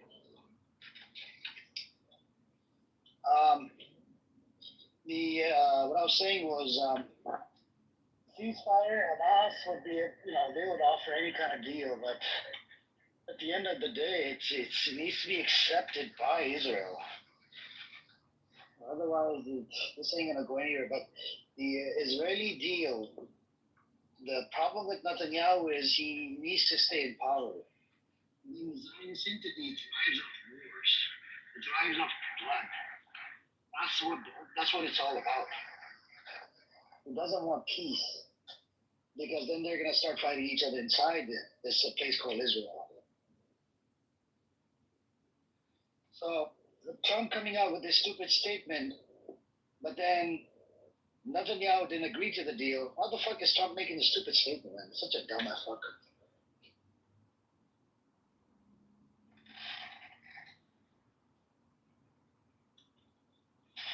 Well, to be fair, Trump just says whatever. Like, he literally just says whatever. But, Josh, did you say something else? There was something else that you were going to say? The flotilla has arrived in Tunis, my other hometown. Very proud of my people. I think they're picking up another 20 boats. And yeah, so I think it's over 60 boats at this point that will be heading towards Gaza. And I don't see how they're going to stop that unless if they kill a bunch of innocent people. Or they just arrest them again, like they did last time. But it looks really bad whenever they do that. That was one boat, though, with 20 people on it. This is 40 to 50 boats. 60 maybe even. I'm not sure the exact count.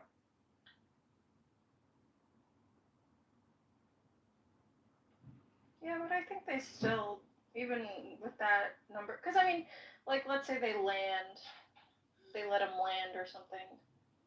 Maybe, I don't know, try to distribute aid, but they're still going to find them and try to, what is it called? I mean, arrest, but, you know what I'm saying? I feel like they could do it, but I don't know. I could be wrong. Really? Because they're outstretching themselves, aren't they? Yeah, I was thinking about that. They hardly have, yeah, no problem. They have to control the West Bank with all those checkpoints. What is it, 900 and something? Then they got IDF soldiers in the Gaza Strip. They got IDF soldiers inside of Israel. They're not a huge society, you know? So they're outstretching themselves. I mean, I don't.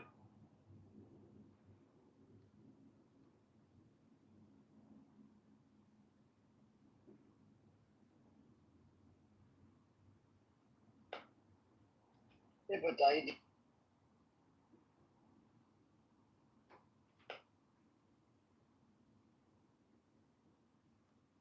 began to be worried about society's ability to function if you took the not necessarily the faith out of it, but the rules that religion had imposed on people out of it. And I think that's kind of an interesting idea. As I was studying for this session a little bit, I've been reading kind of widely, a little too scattered, but it strikes me that as we have evolved, particularly in the last 20 years, 30 years, we do not have a common understanding of the world or a common understanding of what is real. And I think that's a real concern. And I think the to get to the topic of the room, I think the founders never imagined the internet. And if we do not get control somehow of how to utilize this technology for all of our benefits,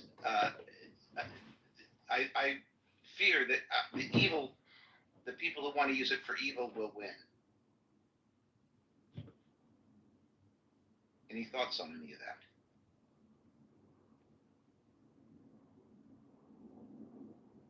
Wow, ooh, brain trust, the brain So show. Madison had this saying that he thought one of the strengths of America would be the speed at which information traveled, which in the 18th and 19th century was relatively slow until you got to the telegraph.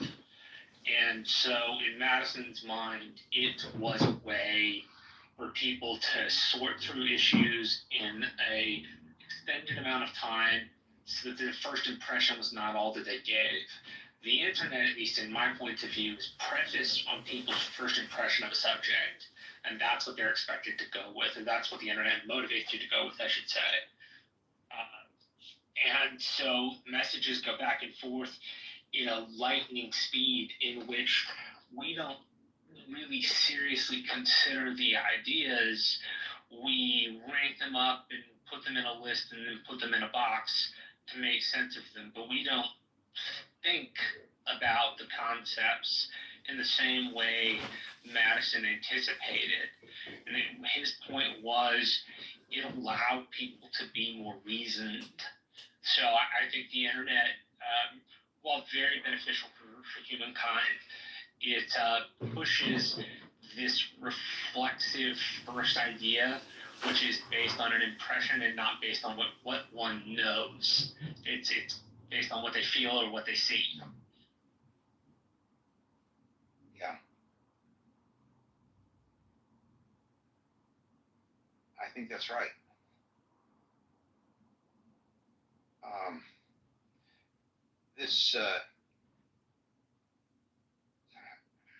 This UI is just really something. Yeah, so you have control of the chat, right? Yeah, I'm looking at it. Necro said something funny. I have to say, he says that he's fine as long as we don't have Trump's face on Mount Rushmore. Oh God, that would be awful. Yeah.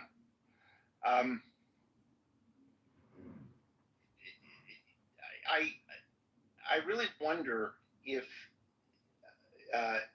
there is a chance that across the parties, across Democrat and Republican, conservative and liberal, we can come to some common ideas about how to update the Constitution and make it more relevant to today. And I think that would involve some thoughts on the Second Amendment and the First Amendment. And I think it would involve some thoughts on our political process. Any thoughts about that?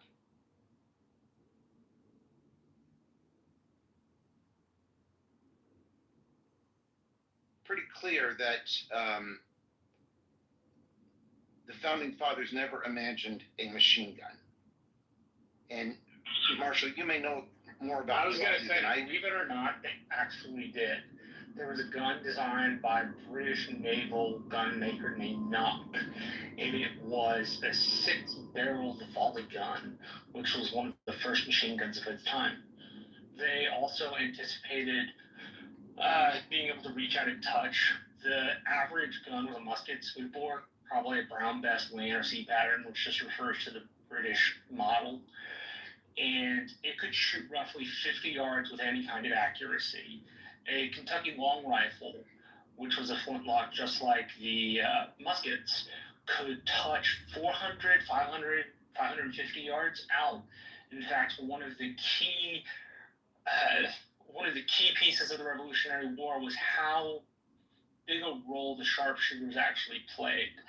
I think what they may not have envisioned is the split in the way people think of guns. And this is just a generalization. It's a generalization for the state of Texas, so I can't apply to the entire nation. But in Texas, there are two kinds of gun owners. There's the gun owner that's in the city and considers his gun an appendage, or as my grandmother would say, like a dinosaur cowboy. Like, hey, I need to walk around with it, and I need people to see that I have it, versus like, hey, I've got a gun, it's concealed, nobody needs to know that I have it. Nobody ever needs to know I'm carrying a gun, period. Versus a country model, which is guns can be fun, but they are primarily tools to accomplish a mission, which does not often involve killing other people. And it's usually a hunting or a game management issue. But I do agree with you that the founders probably would have put in some safety course or something along those lines. Cities during the colonial period had gun regulations. Towns in the Old West, when cowboys came in, you had to, in a lot of places, check your gun with the sheriff because alcohol and guns is a deadly combination. So there is as much room in the American tradition for regulation as there is for holding, any kind of firearm up to what the National Firearm Act prohibits.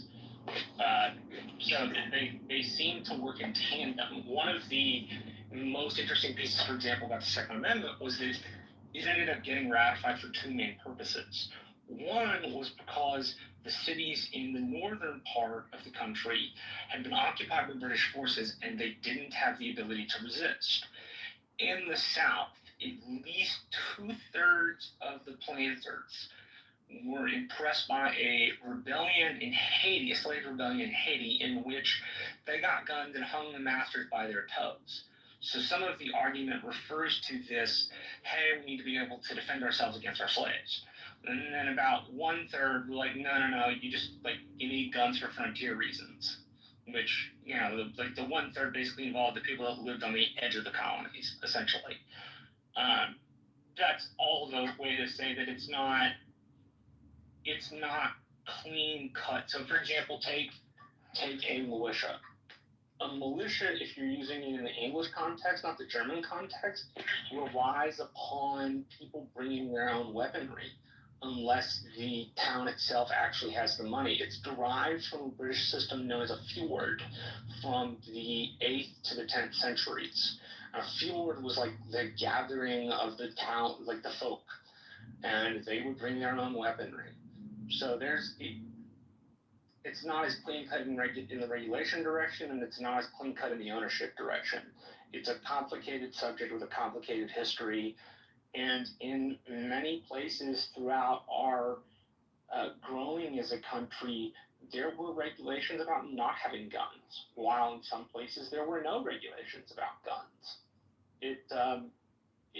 Up until the 20th century seemed to be sort of a patchwork of ideas that were not necessarily regulated at the state level. I can't, off the top of my head, think of a Second Amendment case that doesn't involve either the National Firearms Act or the more recent discussions in, say, like Bruin or Heller, or New York Rifle and Pistol Association v. New York.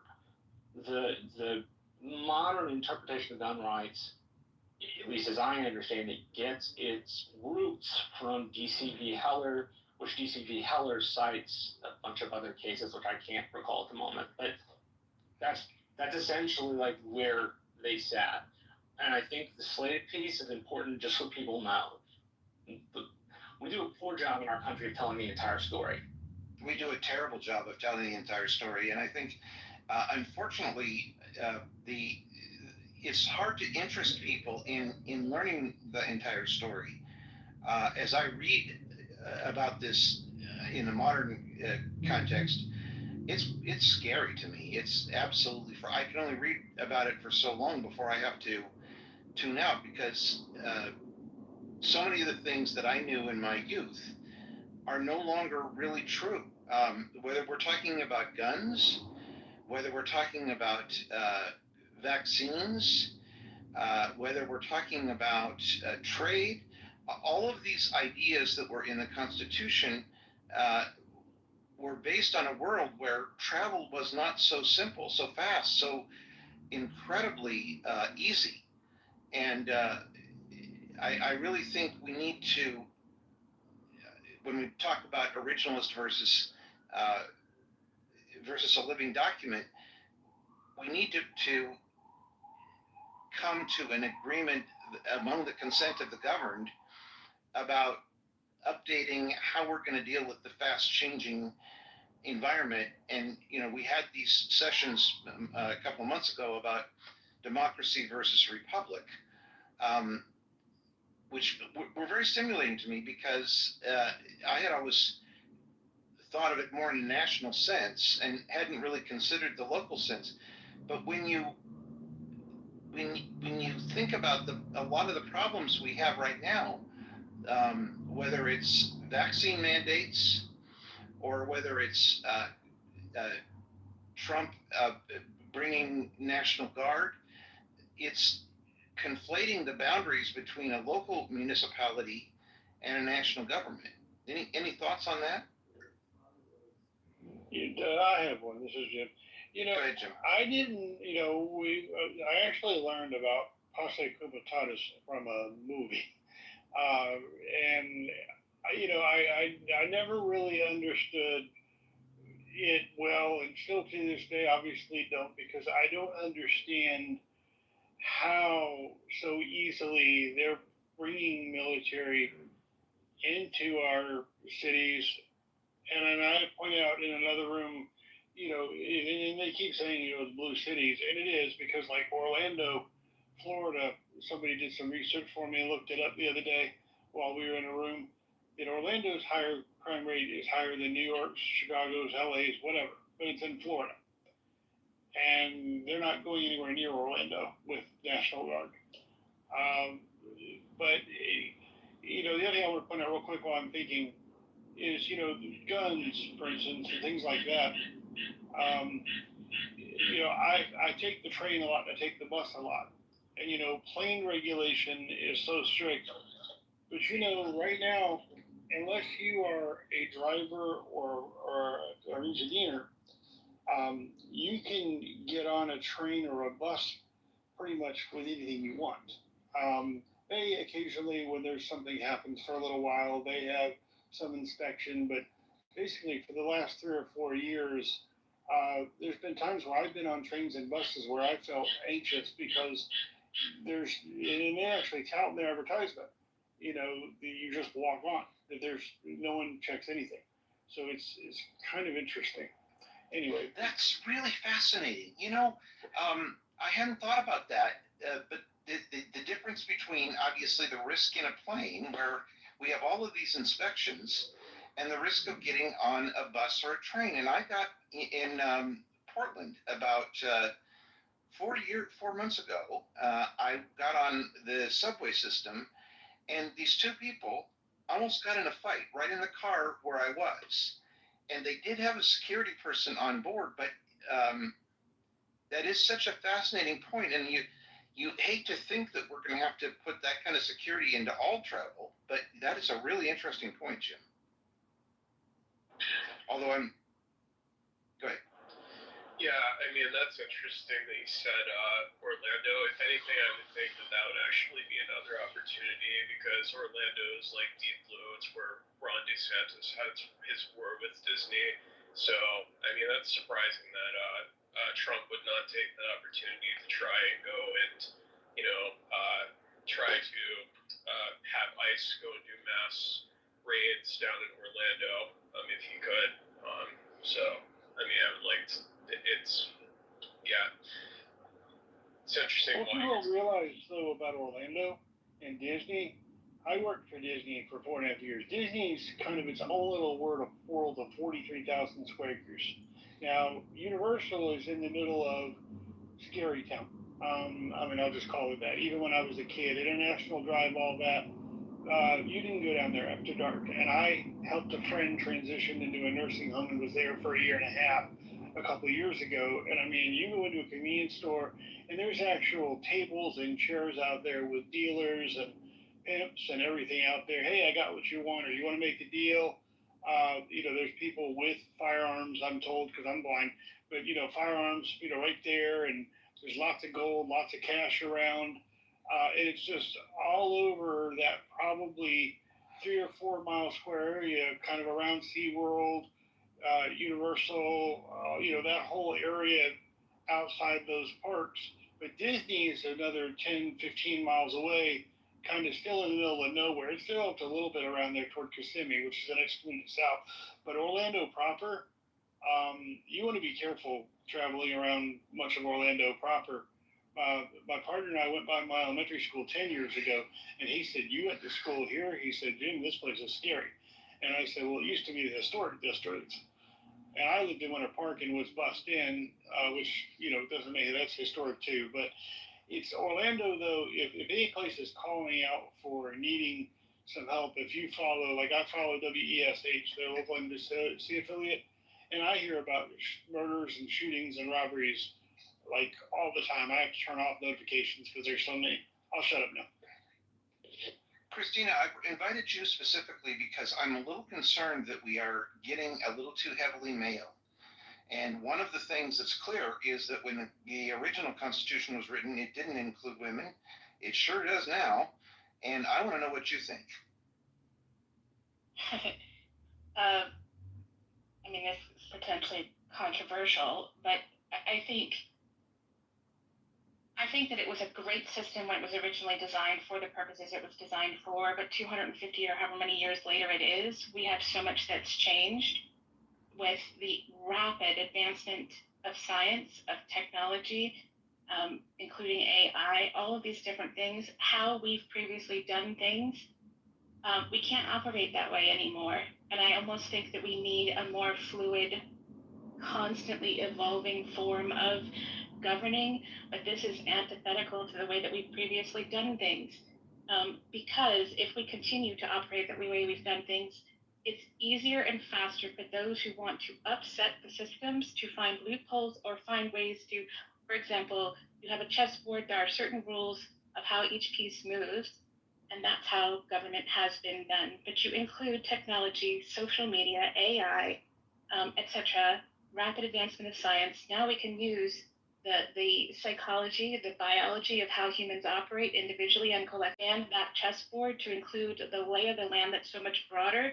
But if some people are still only operating within the framework of the board, then you can't necessarily address all of these other loopholes. But if you create systems that also incorporate our humanness and create systems that evolve and flow and are constantly evolving and counting for the tendencies of humans for good and bad, then we can't necessarily, like, quote unquote, plug the holes or create pathways. The imagery that comes to mind, water flows where it has space to flow, right? If you create pathways in the directions you want things to move and how humans do our tendencies, then we flow in that direction. And if we can build for and adapting for our humanness, because I'm already seeing it from scammers to how this election went to how government's being run. It's influencing emotions, perceptions, our thinking.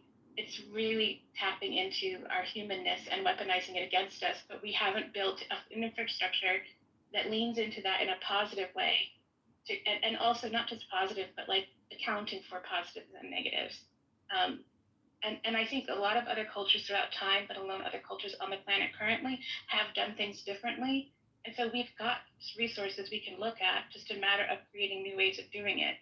So, but like the point A to point B path, is potentially a massive undertaking, and also in a hyper individualistic environment means trying to do something that is more relational is counter to it, and there's a lot of resistance to the idea. So we just say, can I just say quickly, Marshall, can I just say quickly, like Christina's saying about this system being outdated. The only thing that's fixed about the system, and it's actually not even fixed because this can change. The only thing that's fixed about the system is the fact that it takes broad consensus to change it, right? We could change the Constitution to say that no one can wear blue shirts anywhere in the country, right? I mean, we could change it. We could illegalize. We could make voting illegal. We could make, the system is pretty changeable, with the exception of, and this is changeable too, but the funny thing is it takes broad consensus to change it, right? So, I mean, we could say that broad consensus is a bad idea. I'm amenable to that idea, right? And this is how Westminster parliamentary systems work, right? I mean, anything can basically be changed with 50.1%, right? And that might be, but really, I mean, that's what we're talking about, right? Ultimately, anything in the system, it can be changed. It just requires 2/3 majorities to make systemic change. 2/3 and 3/4. 2/3 and 3/4 to amend the Constitution, right? And other than that, I mean, so really we're saying in a democratic system, do we want everything to be 50.1, 50+1 kind of thing, or should some things require broad consensus? So I This is a great question, Scott. I have just a quick question. Since we've been talking about the big ideas and the need to change systems, I was hoping we could then do like a 10,000-foot view. Like, if you could change 3 things in the Constitution, whether it's part of the amendment process, whether it's a specific part of Article 2, Article 1, Article 3, or whether it's taking away some amendments or adding more amendments, when you say we should change, what are 3 of the changes that come most presently to your mind? This is great. Actually, I think that's a great question.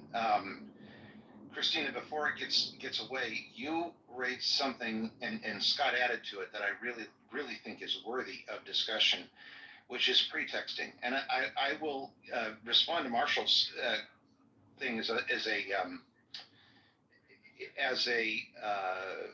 an example of how we can maybe talk about this.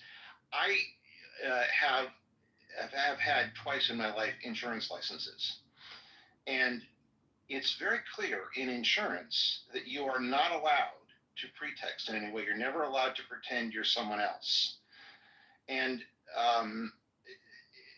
I think the conflation of entertainment and politics is a dangerous place. And I'm not sure how to draw the line exactly, but I'm excited by the quality of this discussion versus what usually goes on Clubhouse. And I think it does show there is a hunger for some genuine discussion without it being all about entertainment. So I'm sorry, I'm rambling. To get to Marshall's question, I would, number one, make pretexting in any government sense illegal, and that would mean using bots on the internet. It would mean any kind of phone, auto, where they have auto dialers and it pretends to be a human. it would be any time that a machine pretends to be a human being, I would love to see that be illegal. The other two I would get to immediately would be, I think FDR had a really good idea. It was called his court packing scheme, but I think we need to talk about some kind of term limits on the Supreme Court or some way of controlling that. And then, of course, I think obviously we have to do something about the Second Amendment, or we're just going to all be in trouble.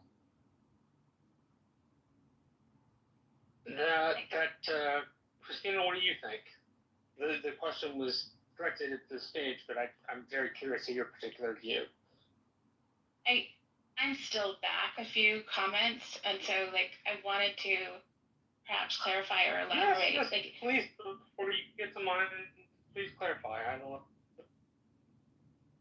So I hear your point, Scott, about how we just need to have the certain percentage or fraction to make the change. But what I'm trying to highlight is that that's within the framework of the chessboard.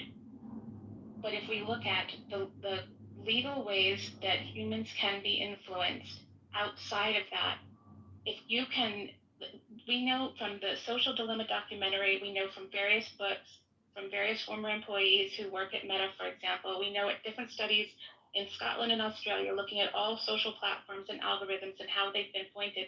They pay attention to how long we pause on things, what we click on, what we like, what we follow, what our city or location is, what our gender is. They pay attention to all of this and begin to use it against us. And we think, because they tell us, that we have choice.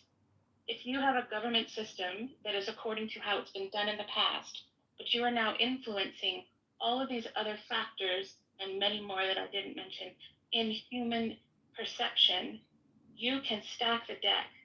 So then you can get who you want into office, and you can stack each separate branch, and then it becomes a completely different game beyond the scope of, because we've got the additional science and the additional tech, and we've got different people with their own agendas, but they're temporarily aligned. And if we don't account for all of these complexities, and we continue to use the system that was complex and great for the past, but is not complex enough for the complexities of today, it's like setting up a mill in a village way back. There were only so many factors you had to consider: resources to build it, where it would go, accessibility for people to come and use the mill, who was going to work it, etc. Right? When you create something today, it is a far more complex world. So there's so many more things to consider. And so, if we use government the way it was, and we just need the certain percentage in order to make changes, it's not enough, because people will find other mechanisms to still, quote unquote, legally go about doing government while it's really stacked, and it's not really about doing. But then, Christine, you get to the point where there's a third option, right? We can either go to make systemic change, right? We either need a sort of a broad coalition, as Marcia said, 2/3 and 3/4 majorities, or we say no, we want just 50+1. Or the third thing is that the deck is so stacked that violence and revolution is the only option, right? That we need a violent revolution, and the people that have the power to do that tech sort of stuff need to be disposed of, right? I mean, and that's going to have to be done violently, right? I mean, if they have as much power as you say they do, there's no way that influence can be broken outside of revolutionary violence. I just don't see how it could be done. And I'll just say there are nonviolent. It depending on who is working together. I'll just say I don't want to. Yeah, no. I was just hoping you'd refocus on the question I asked.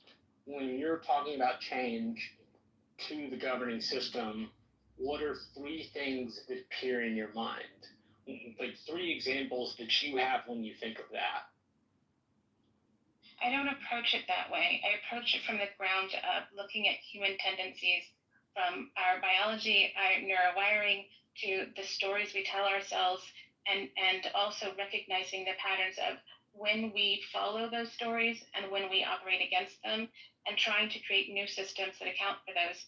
Once I come up with something like that, I'll dial it back and perhaps plug it in, but I don't approach it in the way they. So Christine, long story short, on the fly, I can't give you precise answers. I mean, we could say take money out. We could say term limits. Well, let me give what do you think about? if I might, let me Marshall. give you some examples. Abolish the Second Amendment. Make nationalized health care a constitutional right, and make education a constitutional right. Are those things you might support? I think it's too complex to just say yes or no to that. I mean, here though is the issue. The 30,000 foot, 30 to 50,000 foot view is great. Changing systems is important. But if we don't really think about how we're going to change them, then we wind up with this idea of a needed change with no map to get there. And I'm not saying you're not providing a map. I'm saying oftentimes when the conversation stays at the 50,000 foot level, it stays on systems and we don't end up getting realistic ideas of what we might do to influence the government to get to that place. And I think Scott was right. You have three ways to change this: revolutionary violence, either 50 plus 1% if you would like a direct democracy like the Athenians had, for example, or what you call it, direct democracy, or you do what we have now, which is 2/3 of the House and the Senate and 3/4 of the states. The benefit to the system, the way that it works, is the last constitutional amendment was done in my lifetime. I haven't seen, the ERA is the only thing I can think of that had a really robust movement behind it that didn't get made an amendment in my lifetime. And that's important because maybe the amendment process is a place to start. I work in campaign politics, so I love the 50,000 foot view because it's interesting, but my mind automatically programs down to the 10,000 foot view. Like, what does this look like for everyday people? That kind of thing. I'm not saying you have to have an answer to it. I'm just explaining my thought process. Oh, I've got them, but this wasn't the focus of the conversation, and I didn't want to monopolize it by giving you my well thought out TED talk of how I would do this, because that's not where we're talking. No worries. Yeah, sorry. Okay. Christina, what do you think about addressing the issue of pretexting? Of really, I know it's a little abstract, but you make the same point that I was trying to make, that somehow we've lost control of information, which means it's very hard for us to have a common conversation. And there's really very little legislation about it, except in insurance, that where I'm aware of it, or financial markets. What do you think about that? I'm torn on it, frankly, because I think the idea of universal understanding was a myth we told ourselves, and now that myth has been busted. The more we have conversations with people of different perspectives, whether locally or globally, I can also understand the need for having some cohesion of language, idea, culture, etc. But at the same time, the idea of codifying it, whatever, making it like legitimate in some way feels really dangerous. And so, like, I don't know what the answer is to that, but I think it would be an interesting thought. Interesting. Anybody else want to respond to Marshall's question about three things that you would like to see addressed in the Constitution now? Yeah, I think it's interesting though. In the Constitution, I think one of the things, like, it's interesting. This is voting rights has changed.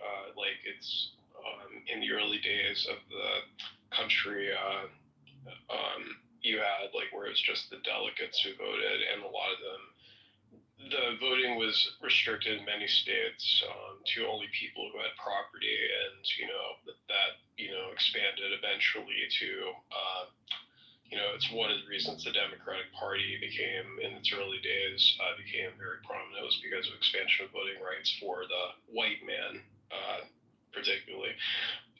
So it expanded, the voting rights. But I think it's interesting, though. You've had the recent thing with Trump suing California for doing what Texas did with redrawing the district map. So granted, people will say, it's like California has their own laws. I don't know. To me, it's like, yeah, if you want to argue it's illegal. My thing is, I think Gavin Newsom at least gave people, the voice by putting it into a ballot measure, but that's aside from the point. I think that this issue right now, where it's essentially, to me, it seems like this, sort of gerrymandering is, clearly a power grab. Neither person likes it when their vote is being taken away because one party is redrawing maps to, cancel their vote for their favor. I think that everybody doesn't like that. And so, and they've done it in my state. Granted, my home state, and they've also done it in Illinois. And I think this is something that I think, needs to, be addressed as well.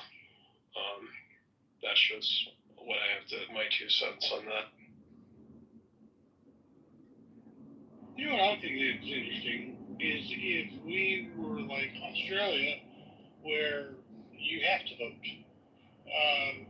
Kind of like taxes and jury selection and stuff like that.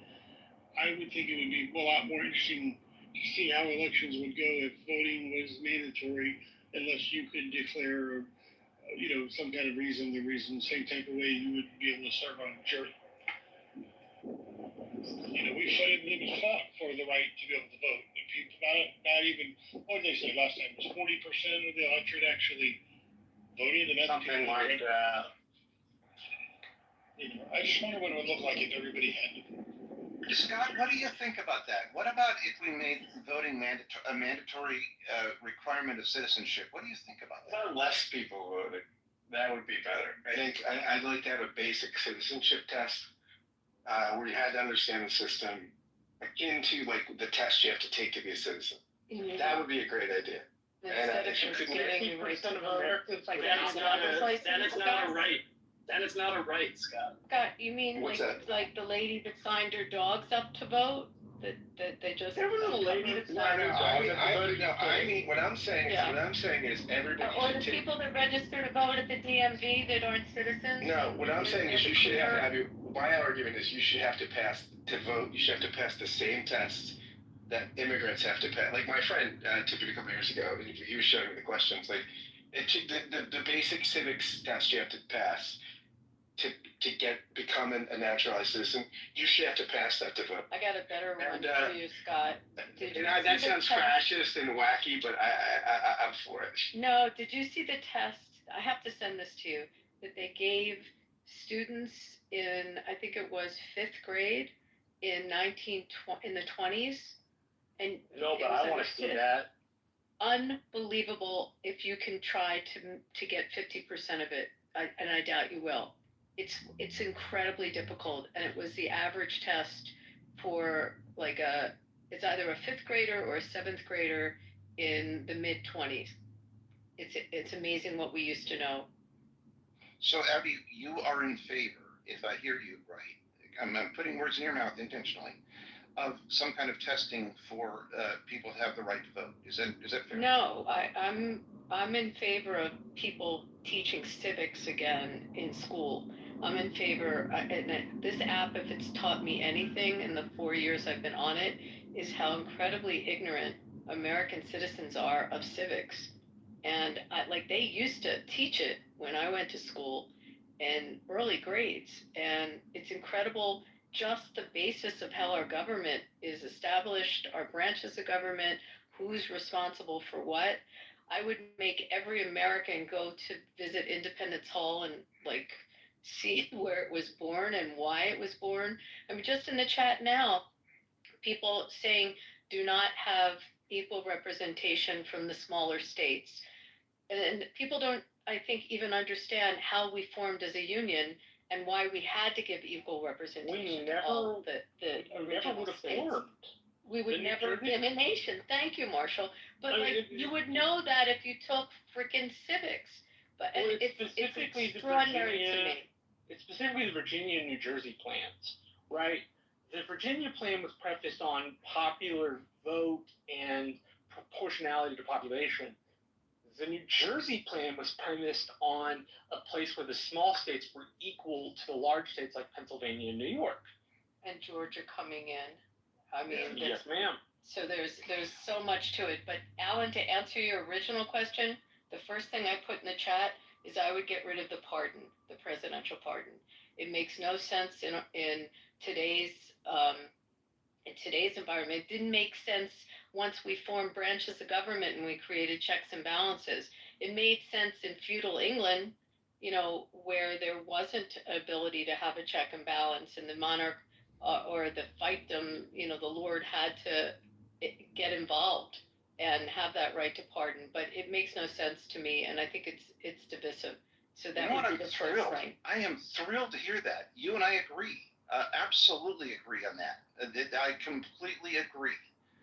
I am so thrilled. I say that, although I question how I would have felt as a citizen if we went through a trial for Nixon, like whether Ford did the right thing when he pardoned him. So maybe maybe there's some form, but not. I would amend the Constitution to get rid of it. But that's the one time I understood it. But that's about it. Well, that is such a great example because I actually lived through that, and I suspect you're younger than I am. Oh, I lived through it too. We're the same age, I think. The other thing is the president has the right to declassify anything. So if Donnie has a moment and I go up to him and ask him where the most dangerous things in the United States are, he can tell me, and it's legal for him to tell me. Well, to get back to this with Abby, I think that at the time I thought Ford pardoning Nixon was brilliant. In retrospect, I think it was unfortunate because it set this incredible precedent that there is no punishment for bad behavior. And if there is one thing wrong with our culture right now, I think the idea that we can't agree on what is worthy of punishment, what is worthy of dealing with bad behavior is a real problem. Alan, I'm on the total opposite side. We're on the same page with this, Alan, and I think we've seen abuses of the pardon. I mean, and not getting political left or right, but all parties have abused it, and I think it doesn't make historical sense. It made sense in feudal England. It just does not make sense now. I'm on the opposite side. In the Federalist Papers, they call it the benign prerogative. My theology is a monergism. At the heart of it is a monergism of grace. I love public acts of extravagant mercy, and I think more pardons the better. I love pardoning. I love when people get pardoned. You're so Christian, Scott. Quit being so Christian. Exactly. This is total. This is 16th century antinomian Lutheran Christianity, and I love pardoning. Actually, I think I don't even know how to respond to that, Scott. And I will take those two Jewish rebukes seriously, though. Yeah. No, we're an eye for an eye, Scott. Sorry about that. Exactly. And one of these is my rabbi down there. Yeah. You mean literally, Abby, when you say eye for an eye? I'm just quoting the Old Testament. We're playing with Scott. It's one of my two favorite testaments. One of my two favorite testaments, like Trump. I'm 50-50. Oh, Jesus. Yeah, but seriously, the reason I said what I said about declassification is he had an operation going in Mar-a-Lago in his party room while we were having, a military act overseas. And anybody in the club that just happened to walk in the room while everything was going on and decisions were being made, the Situation Room was going on right there. And I just don't see how in any sense of anything, how that could or ever should be constitutional. And I'm sure we that's not agree what with you. I think we agree with you. Denise, you've been very quiet. I would love to know what you think. Yeah, I think that to make any changes, I think everything has to be on the table, and that's very uncomfortable for the average American because we tend to romanticize the origin story, ignoring the fact that so many of our laws, our policies, our structures were predicated and built upon slavery. They were built with immoral baseline intentions. And so I think that this idea of anything being a sacred cow would have to come off the table.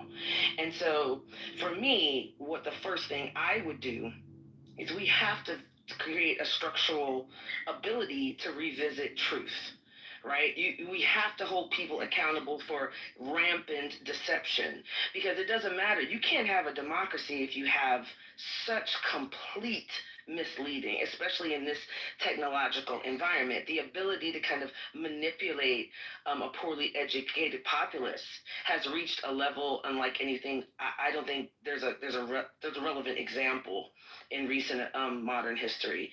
And so to me, like the focus would be fairness doctrine, increasing libel laws. You can talk, but you better have some backup for what you're saying. I would get rid of partisan news. I know that sounds crazy. You can't use the word news if you're going to be partisan.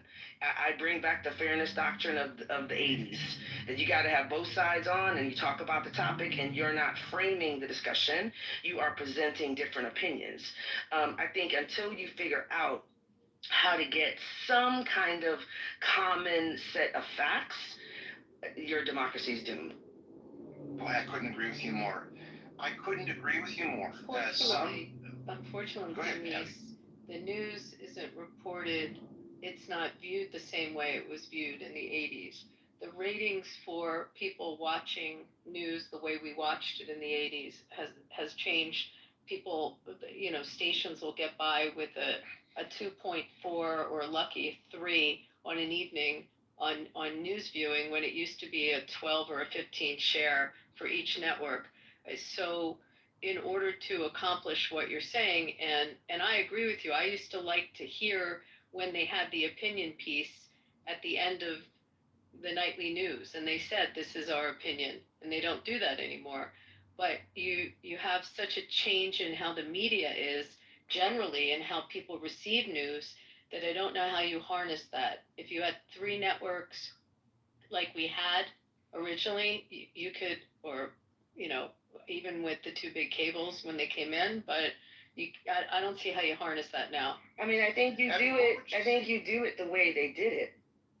Yeah, like I think if you make, for example, take Candace Owens being sued by the Macrons for saying, that she's a trans. Like, you cannot say things that are not true.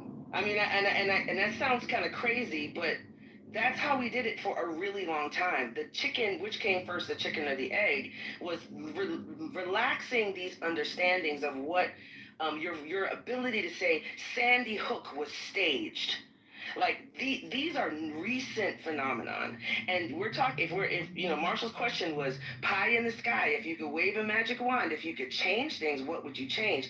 Would it happen overnight? No, but you cannot move forward. You cannot solve any problem if you do not have the capacity to get to at least a basic shared understanding of the right information. Then you can disagree about, red, white, up, down, purple, orange, right? But we can't even get there because we are so mired in disinformation.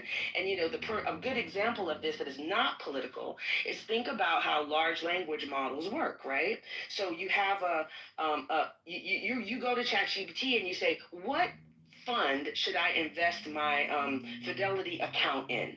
What's the best, most profitable, safest deal? Well, if I own a fund, I just have to use AI to write 10 million articles that say my fund is the best. And now you are given the information that this fund is the safest and the best, even though that's not true. That, to me, if we don't figure out a structural response to misinformation and disinformation, I don't know how we move forward. So I can respond to the first part of what you said. The second part, I'm not technical, so someone else can. But with respect to libel and slander, our laws haven't changed. In fact, the leading cases are still the leading cases, whether it's New York Times, Sullivan, we can go through them. You still have the ability to sue under, for the disparagement. And if you're a public figure, it's still that higher standard. I mean, that hasn't changed. But what happens is that, first of all, the cost of litigation is so, overwhelming for people. And also, you often don't see the same amount of litigation because the person that's harmed puts their whole person on trial. So everything about you, every email you ever wrote, everything about your life as the victim of the statement is now on trial. And you often see people will shy away from that type of litigation, A, because it's so costly now, and B, because of just what you go through to litigate it. But I don't think I mean, unless I'm wrong, I don't think that any of those big landmark cases have been overturned. They're still our law. But to the second part of what you said, someone else could probably have more info on that.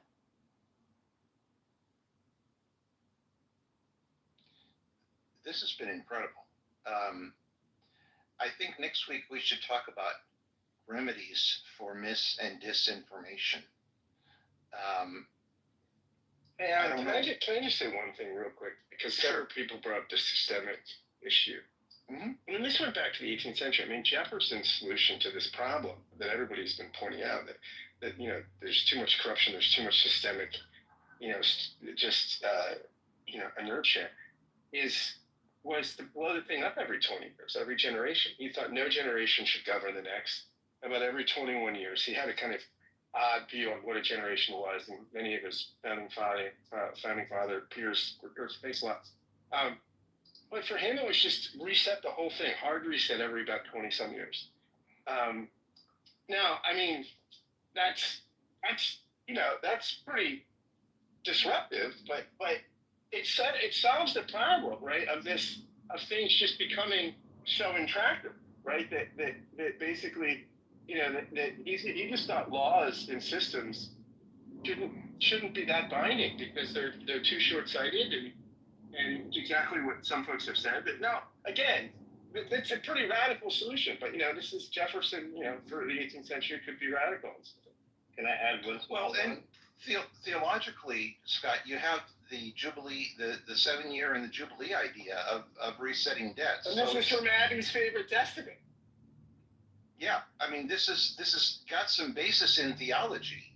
Not to say that should be the end all be all, but it does. But how does anybody make a plan? If you think about Social Security, if you said every 20 years we're going to blow it up, well, that couldn't work, right? This was when people, when Madison, Jefferson, it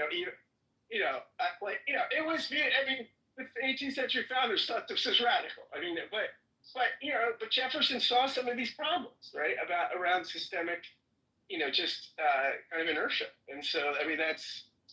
But this is the exact problem that why we didn't go this way. But Jefferson saw the problem. Can I add one small one? Go ahead. Yeah.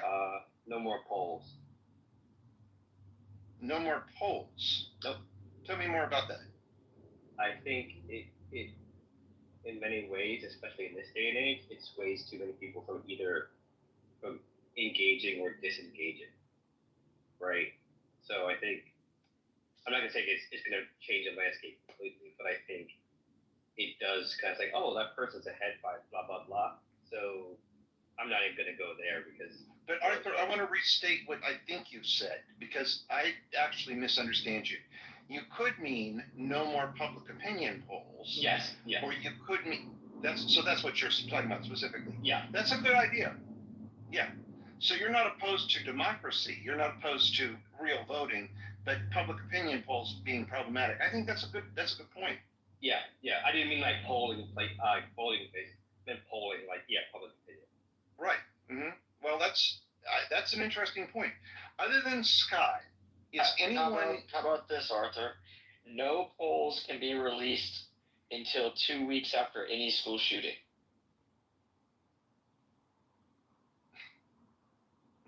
an interesting idea. You'll make the Republicans go crazy. What? Yeah, well, maybe they'll address the problem.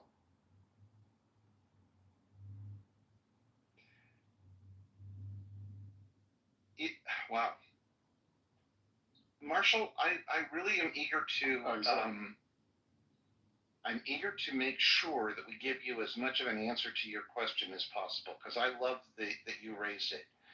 I think we have one that we agree on, except for Scott, which is that we do away with the pardon. Is there anyone other than Scott who disagrees with that? Great. There's one answer, Marshall. I didn't hear the very last part of that. You'll have to repeat.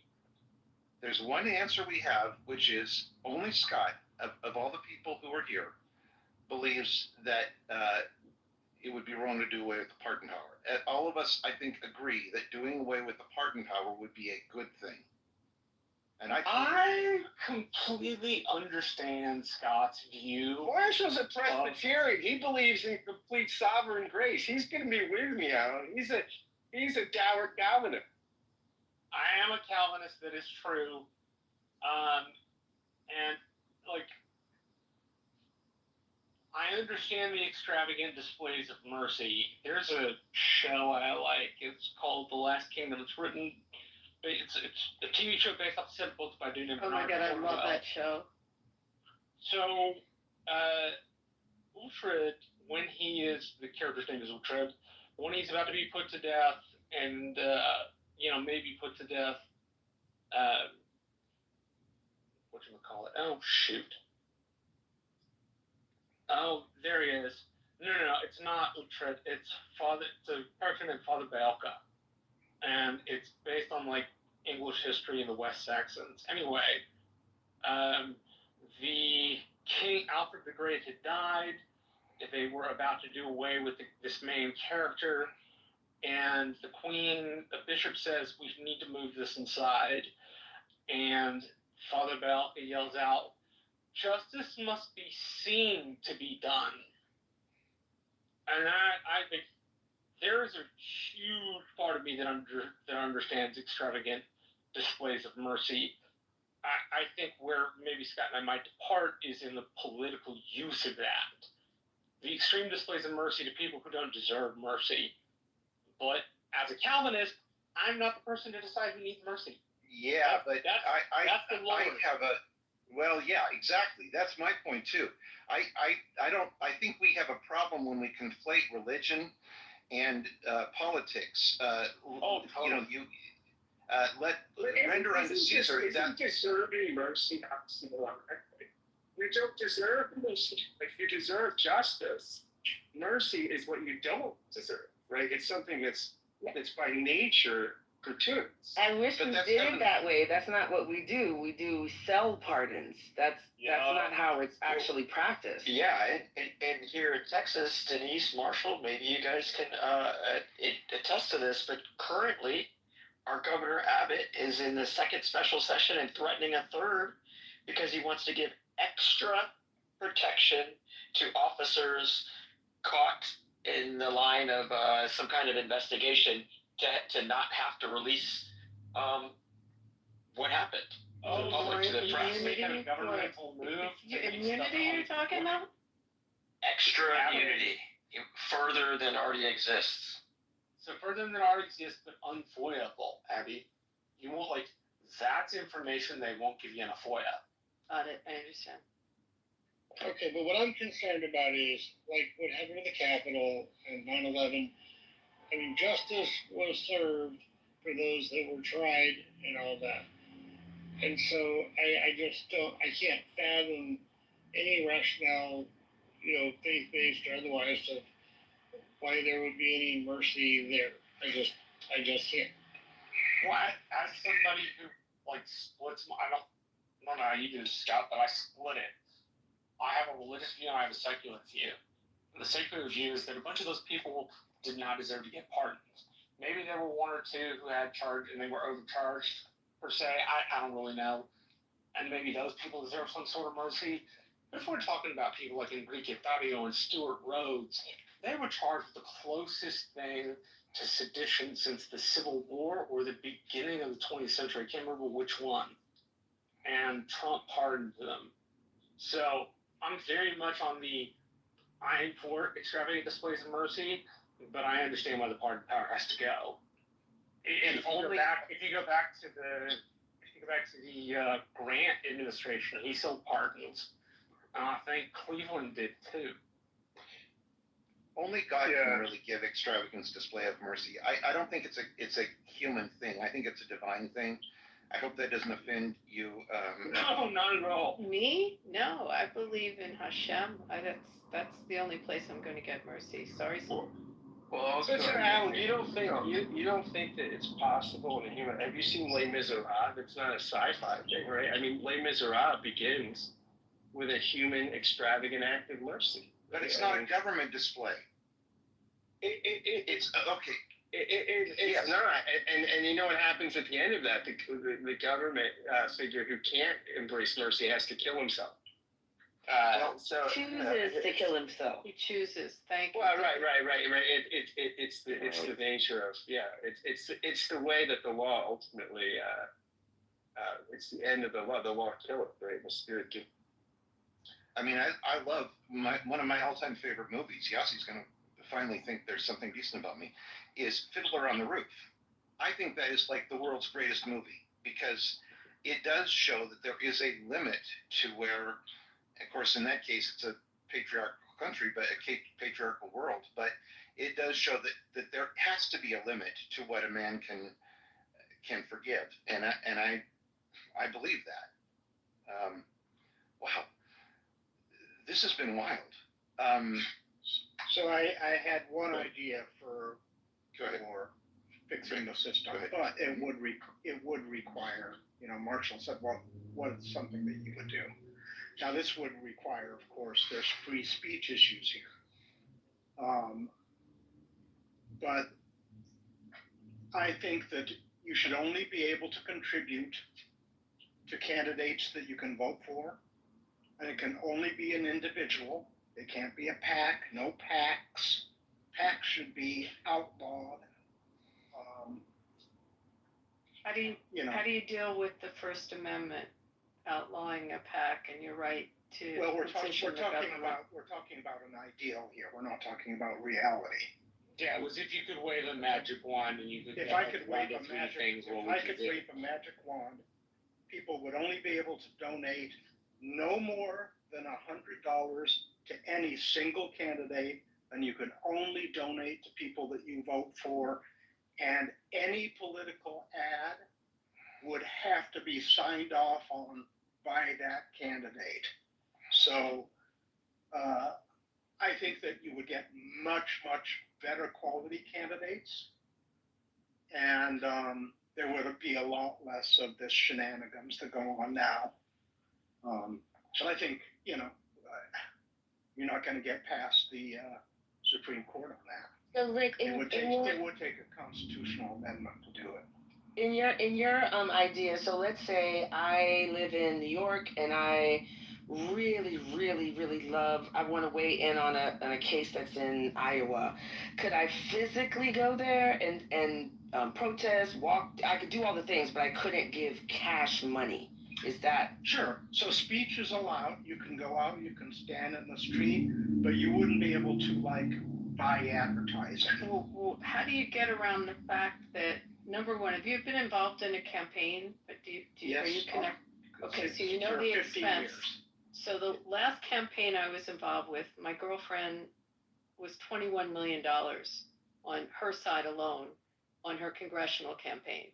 So your concept of $100 per person, I don't even know if she could buy an ad in the newspaper that people don't read anymore. How is she buying as a straight candidate and not PAC money, because that's like almost 8 times the price of what she pays? How is she buying any digital, any media buys? And how are the local TV stations going to stay in business if they don't have media buys from candidates? I mean, they live for the cycles. So, I mean, I'm just saying the effect that it would have. So how are we going to learn about the candidates? It could be done like how they do in England. So before we go down the rabbit hole, I want to get everybody to answer the basic question. My attempt is to connect 50,000 feet to 10,000 feet. That's the idea. So Arthur, it's you. If you could change 3 things in the Constitution, 1 to 3 things. You don't actually have to say 3 if you don't want to. If you change 1 to 3 things in the Constitution, and you weren't dealing with practicality, because we're going to connect practicality in just a minute in the discussion, but how would you change the Constitution? What would be an addition or a subtraction or a modification you might make?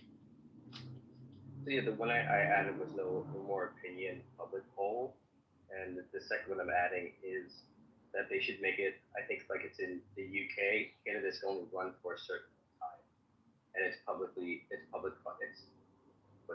for a certain amount. So you limit the amount of time that people can run, and then you just make it, I think that right there would eliminate so much. Interesting. Alex, are you there? I don't think I've heard you yet. Alex. Bueller. Nobody there? Okay. El Norma, wave a magic wand. You could change 1 to 3 things about the Constitution. What would you change? I clean up the grammar. Like, for example, how does the second go? An armed militia. Well-regulated militia being necessary and proper to the maintenance of a free state, I believe. Yeah, I would clean that up so that so that people can't argue that the first part of the sentence isn't connected to the second part. That's, off the top of my head. Sweet. I never would have. I wouldn't ban alcohol, and then we wouldn't have to repeal the ban on alcohol. So now let's try to take our adaptions and connect them to what we would need to do. We don't have to go too far down that hole. Maybe like 1 step. So we want to do this. How would we get there?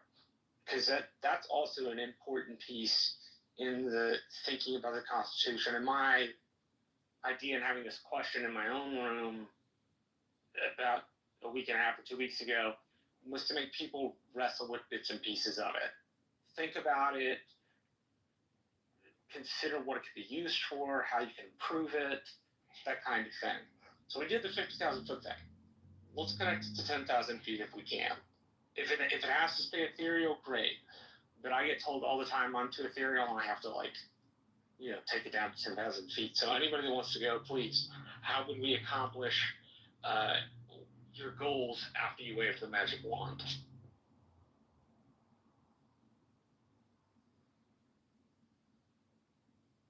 You mean how do you obtain an amendment to the Constitution? Are you asking that? I mean, there's I'm asking lots of areas in the Constitution that could get cleaned up. I'm saying people who want changes with how we have this system today. How do you then practically get to a solution? Is it a quick solution, or is it going to take a long period of time to get to? You probably have to do the things that are pissing off everyone in the room that we have. So in order to get what you want accomplished, you're going to have to lobby, which that's a dirty word to a lot of people, but it's our right to petition. You're going to probably have to contribute into campaigns that enough to make a difference to those candidates that they are going to champion the cause that you want. So all the things that you're fighting against, you're going to have to utilize in order to get in line those votes to make the change.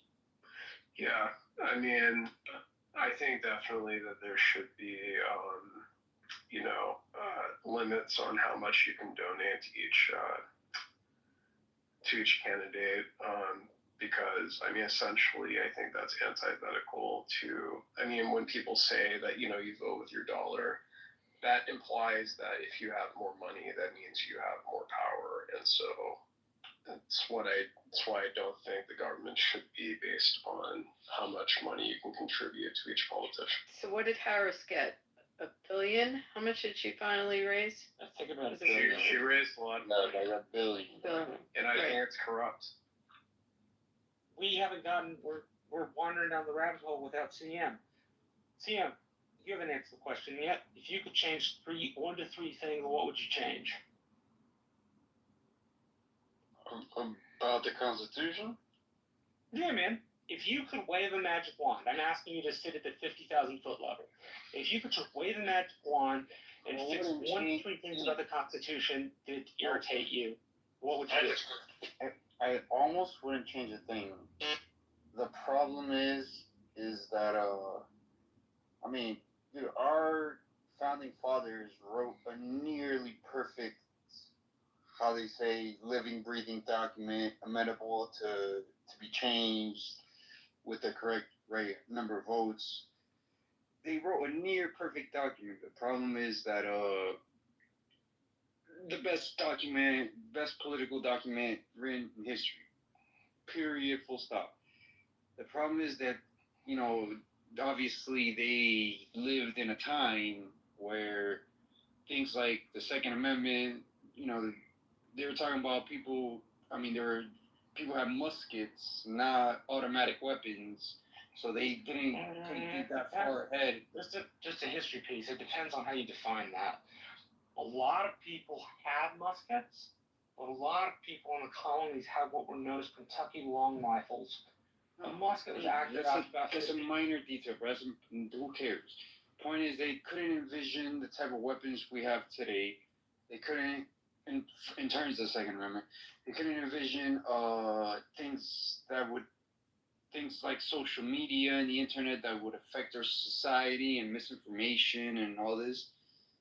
If it wasn't for these things like that, these modern problems, that it's almost a miracle how well actually the Constitution worked for 250 years, and the intervening 250 years since it was written, we became the wealthiest, freest, most prosperous, innovative nation on the face of the planet in all of human history in 250 years, based on that document. It worked miracles for a really long time. But yeah, the wheels are starting to come off because the world has just changed way too much. That no matter how wise Jefferson and Madison and all these guys were, who are like my heroes, there's some my not scientists. They're the other one, my other heroes that are not scientists. Except for they could only see so far into the future. You know, obviously they can never imagine anything like the internet or social media or anything. And so it worked. Like I said, it worked wonders forever. But for a really long time, made us the greatest nation on the planet. But it's but I'm gonna direct you just a little bit. It was gonna run out. Marshall, I just want to say one thing I just about to say. When we say what they didn't see and saw, if it's outdated, which it very well may be. I mean, the whole thing could be outdated. Every sentence, right? No. But it's interesting. No. But it's interesting that really they thought the whole thing could be outdated. They didn't make anything sacred. Every single sentence in the Constitution, every single sentence could be deleted. The one thing that we're arguing about, I think, what it gets down to, is broad consensus to change it, right or not, right? Are these 2/3 and 3/4 requirements? I mean, we can make a change that no one can wear blue. We can make a change that says no one can make over $100,000 a year, and that anything over that should be redistributed to poor people. Any of that could be constitutional. Anything. The question is the broad consensus required to make these changes. That's really what we're arguing about. I mean, at the essence of that is did the idea in the 18th century that changes, just structural changes to the Constitution, not legislation, like we can make all sorts of laws, but structural changes to the actual founding document, right? Should that require broad consensus, right? We could pass a law that says no one is allowed to wear a blue shirt. The question is, people would probably say that's an extension of free speech, right? Then we'd be at constitutional things. then to change that requires broad consensus. Now, that's what really we're arguing. When we say are the founders right or not, were the founders right about requiring broad consensus to make systemic change or not? And if we can answer that one, we get at the root of The answer is obviously yes. I don't even know what question you're asking. Well, he's asking a question about in the sense of it can't obviously. Hey, CM, could you just hold on a second? We have our main mod, Alan, speaking. If you could just wait till he's done, I'd appreciate it. Alan, please go ahead. Scott is asking a question about mechanics, and I think he's making a damn good point. If we look at when the Constitution was founded, the ruling class was the wealthy. It was white men. We now have blacks, we have women, and we have an effort to broaden the electorate. So I think that Scott raises the right question. How do we even measure and find a broad consensus? And I don't know the answer. I think we're severely handicapped by gerrymandering and dark money, right? Like you should have to come. You should have to come to our district and make your case to be selected. I don't think that the elected officials should pick their voters. Make your case, present your ideas, and you cannot do that if, like we just had in Texas census, you just kind of move the goalpost and make the wiggliest archipelago whenever you get ready. And I don't care which side does it. It contradicts the foundational belief that every person has a vote, right? Like that is literally what we are struggling with right now. We do not have a representative democracy right now, in my opinion. Yeah, Denise, do we even all does everyone on the stage believe that everyone should have a vote? Do we all hold that in common? I think everybody. I think everybody who's we already covered it. We don't have consistent beliefs. Right, but then you're Somebody saying said there should be a poll. People have already said a myriad of answers to that. What did you want? The answer was no. Should we? then you're taking away the elections clause, and you're taking away from.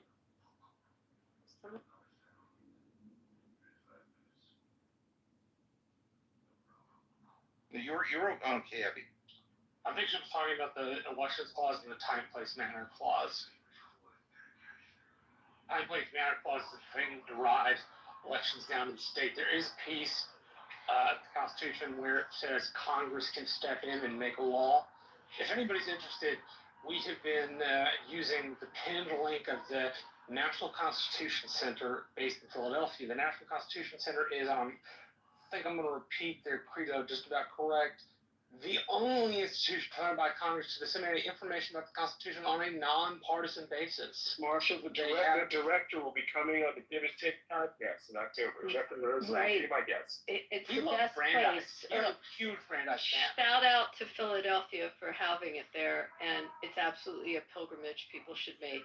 Go to the Constitution Center. I think the best part this week, Abby, it's a spit out for Philadelphia, right? Excuse me? A spit out, not a shout out. Galen Carter. Oh, yeah, good. I got you. All right. Provoke. So the point I was making was National Constitution Center's teaching resources are great because they give the median view, they give the left center view, and they give the right of center view.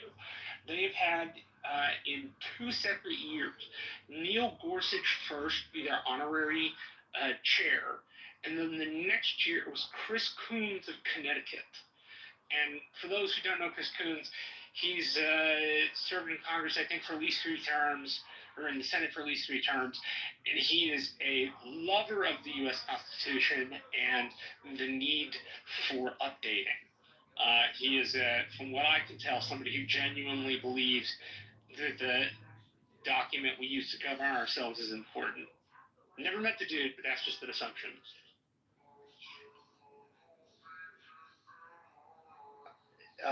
Okay, I am kind of obsessed with it finishing within an hour and a half just because I think it makes for a better discussion if people have a sense of an ending.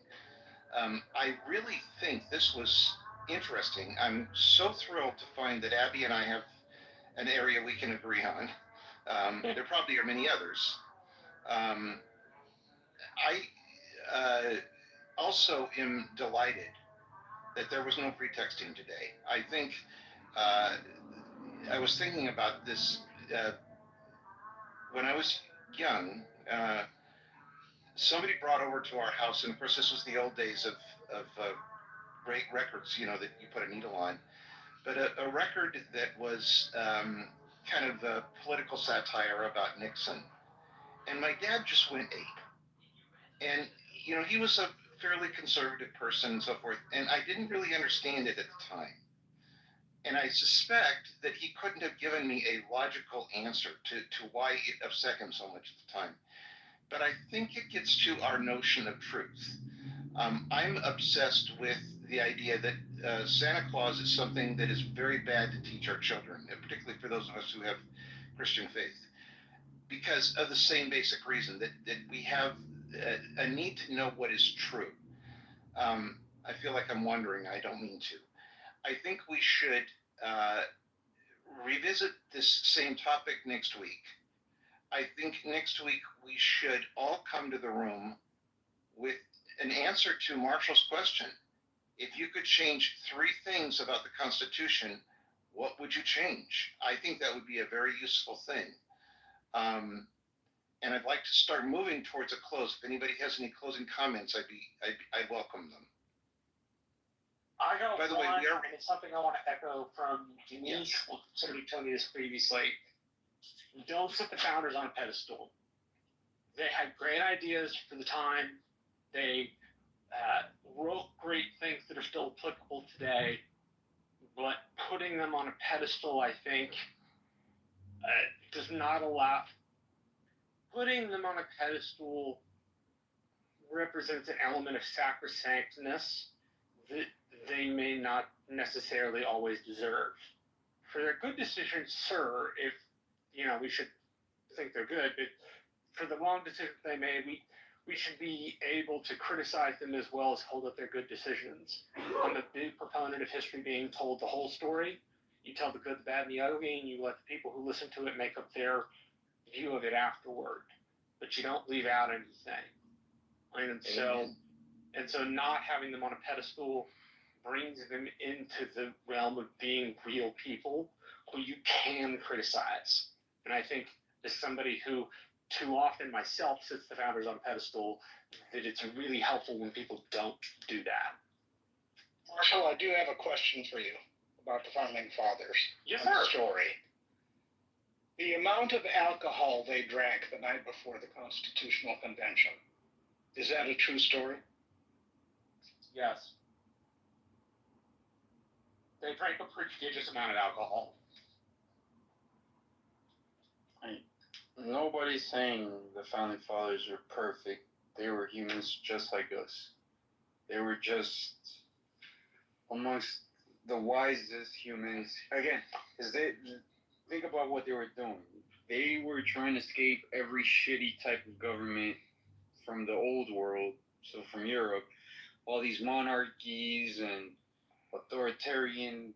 totalitarian countries, and they wanted to come to United States. They came to the United States. They wanted to build a form of government that was completely antithetical to everything they left back in the old world. And they did their best. They did their Antithetical. Nobody's putting them on a pedestal as like they're perfect. They just did an amazing job. Look at the country we have today. Sam, hold on a second.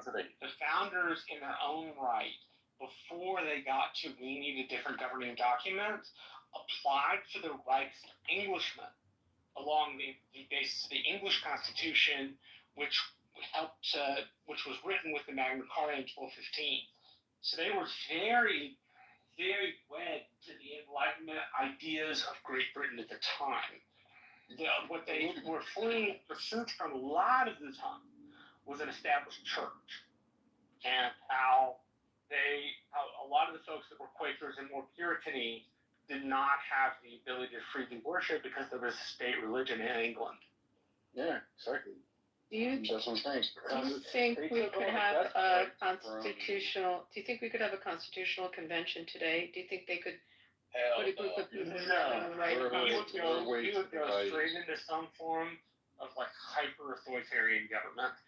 I think putting all of the sovereign power of America in a room, since what we did the first time was, hey, you're supposed to amend the Articles of Confederation, not come up with a totally new document. All of that sovereign power in a room, I don't trust. Yeah, these politicians today, I don't think they're mature enough to go nowhere near that Constitution. And we already know the type of things that they would change.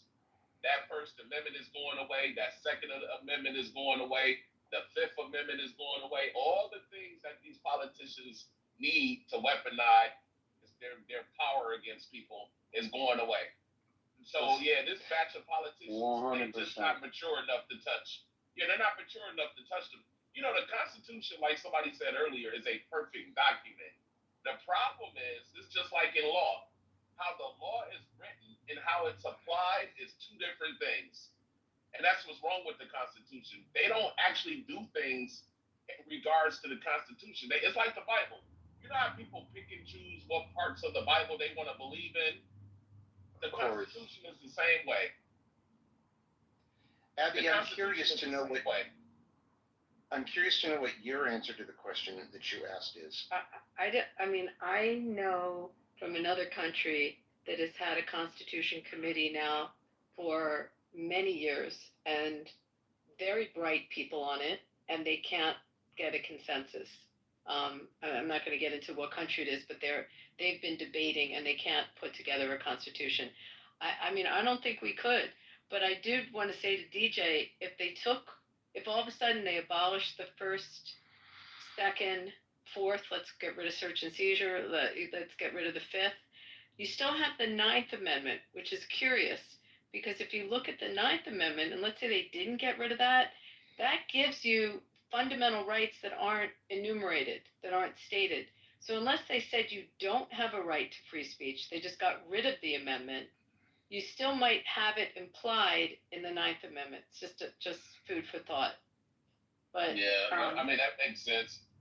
I think you could not find if you took our best scholars, if you took every top constitutional scholar that publishes what we call the horn books, the treaties of constitutional law, put them all in a room to try to write it, I just don't think it could happen today.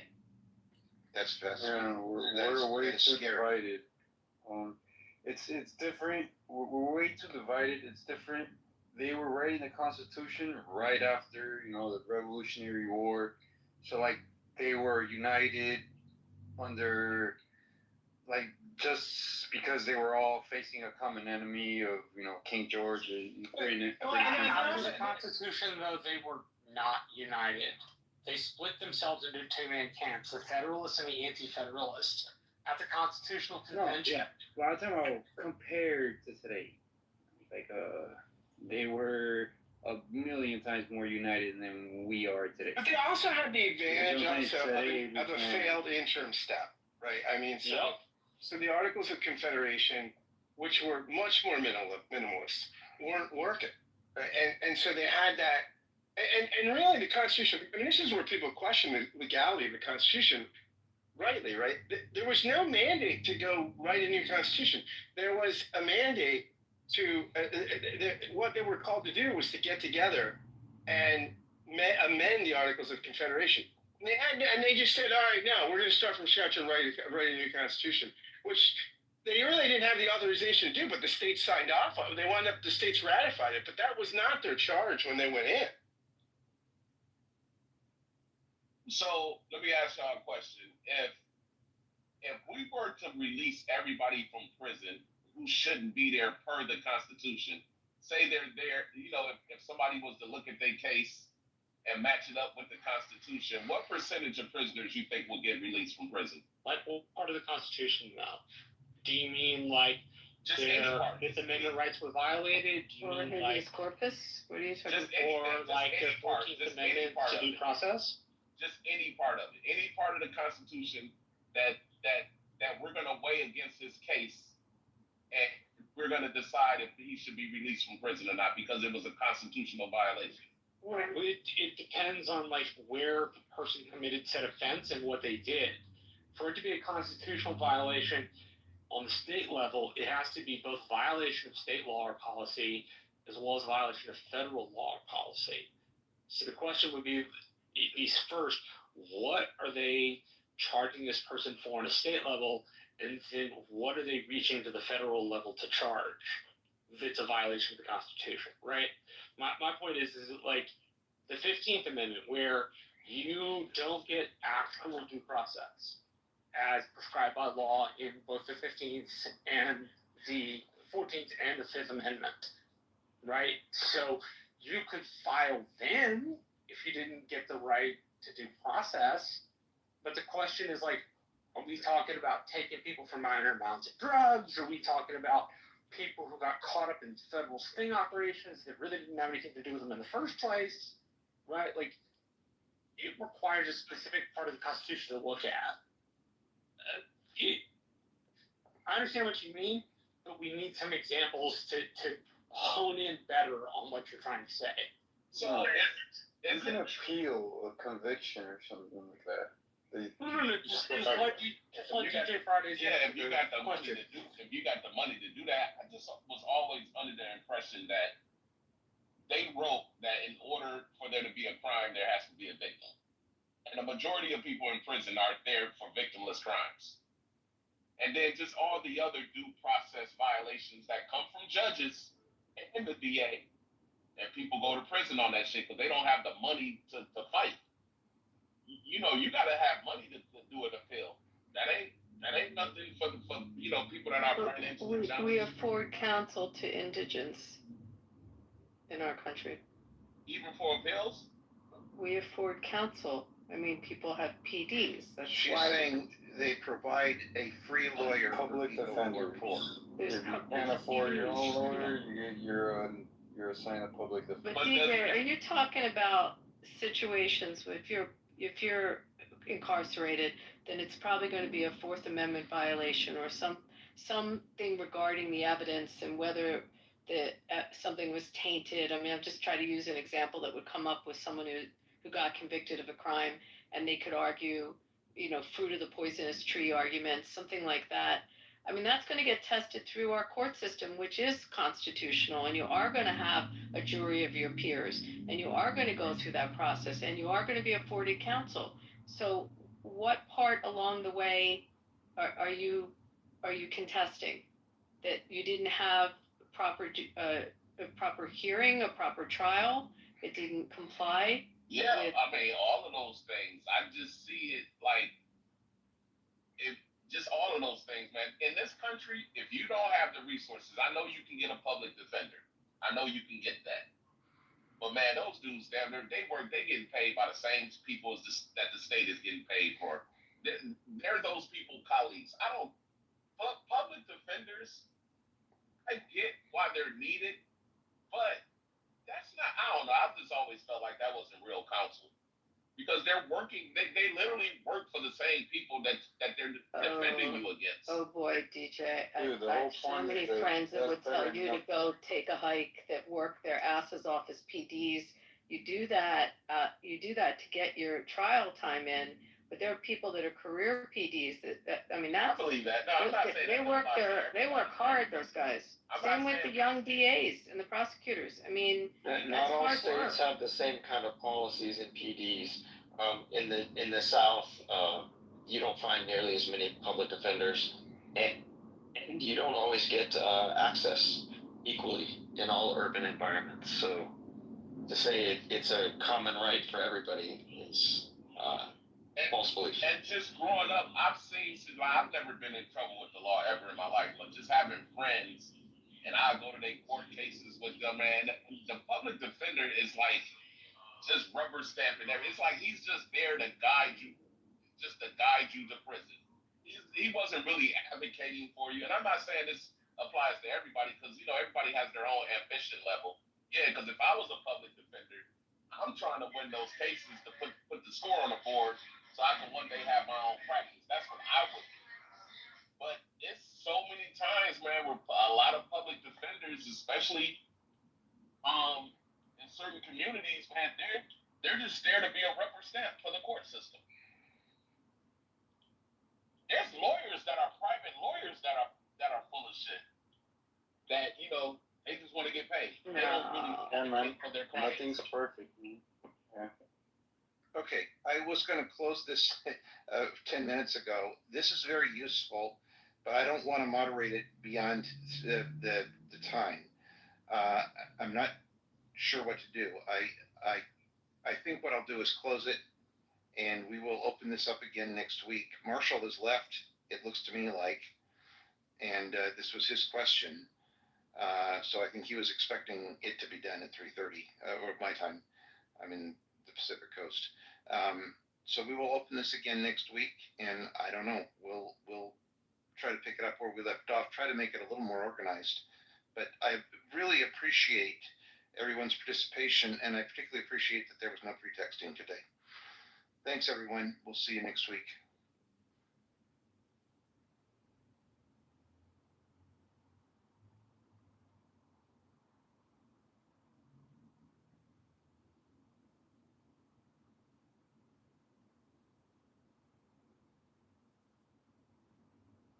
Come right over here to ask your questions, so I don't want to hear nothing.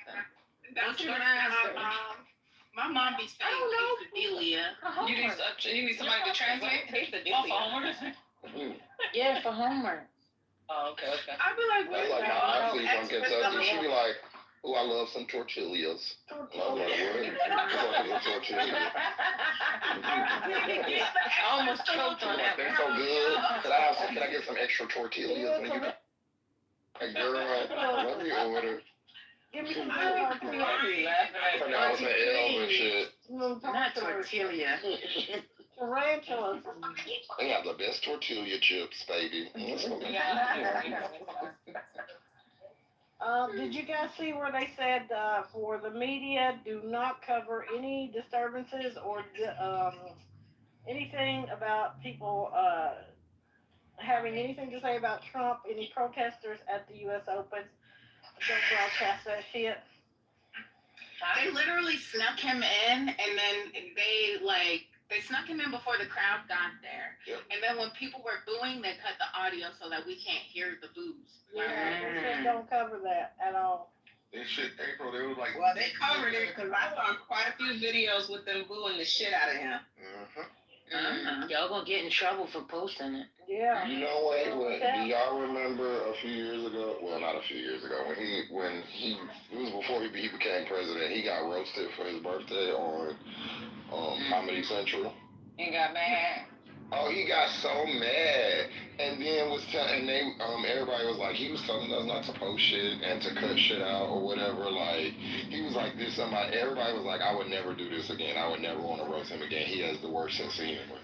He was visibly uncomfortable. He act like a little bitch over that shit. Look to roast you the way they tore Justin Bieber ass up.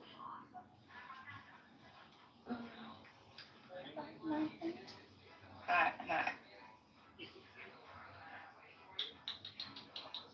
I can't find my phone. Which one? The one that you can text me on. If you texted me, it's because I can't find it. You said by the big pot? No, I don't see nothing here. Can I ask you guys something real quick? See if I'm doing the right thing. Shit. If somebody does your pedicure and this bitch fucks it up, temporary? Still temporary? Can we redo it? No, okay. What you mean effed it up? How they F it up? Okay, you know when you're supposed to be doing the cuticles and all that stuff, and my foot was rubbing on my work shoe, so it had like a little bit of a callus. It's not even a big callus. She goes, we don't do that. I'm like, what? You don't scrub down a freaking... Yeah, because they don't want to get sued. Shit. Don't give her a prune, bro. No. Huh? Why would you give her a prune? Wait, why would I give her what? Hey, you give her one. Girl, I think she needs to go on mute. I think she needs to call me. Wait, is he talking to me or? No. Oh, okay. That's why I wear toe separators because I wear boots all the time.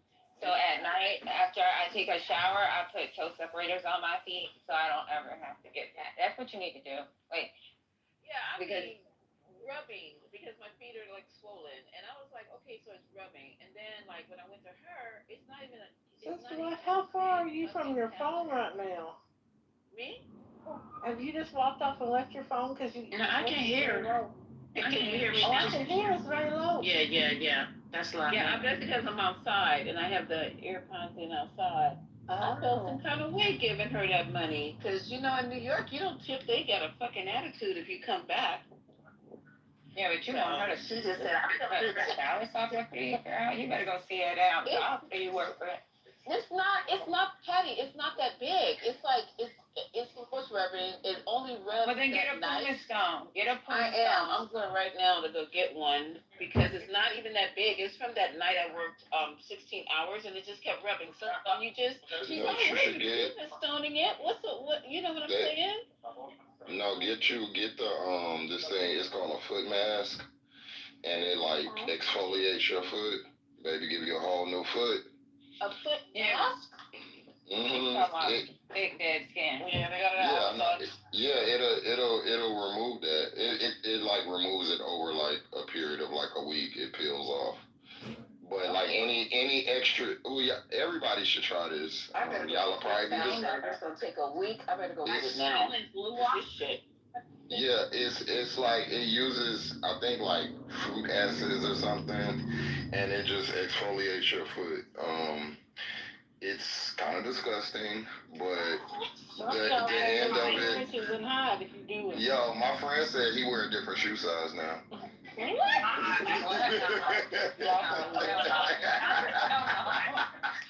going on now?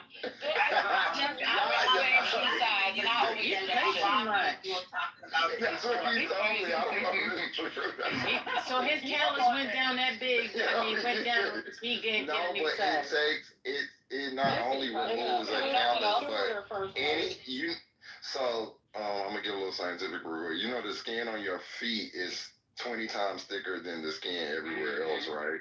So any of you get a lot of dead skin on you, even if you don't feel it, you do. So it like even the top of your foot, it peels all of that off. Yo, it's so cool the way it peels. It's not cool. It's so gross. It is so cool. My kids love to. Okay. They're like, Mom, it's so gross. When you take your sock off, it looks like a shell. You be like, okay, stay focused. So what happened now? So what happened to your friend's foot? Oh, so he did one. We all did. But I seen his feet before. He don't have bad feet or nothing. It was never like crusty or nothing. But he said that he did one. And we was talking about because if you never did it before, the first time you do it, it peels for like longer than a week, like maybe like 10 days. It just keep on peeling. And so he was. And so no, you gotta do it, guys. It don't hurt. It don't hurt. No, I don't like the sound of this. This sounds like some snaky stuff going on. Yeah, it definitely looks like that. that. I'm about to put it in the chat so you guys can get it. Okay, it's so good, y'all. In the goose. And I want you to do another one for your foot. I want you to do the natural cleanse foot pad. No, y'all should do it. It's you're just gonna put it at the the middle most of your amazing foot. thing. You're gonna be like, oh my god.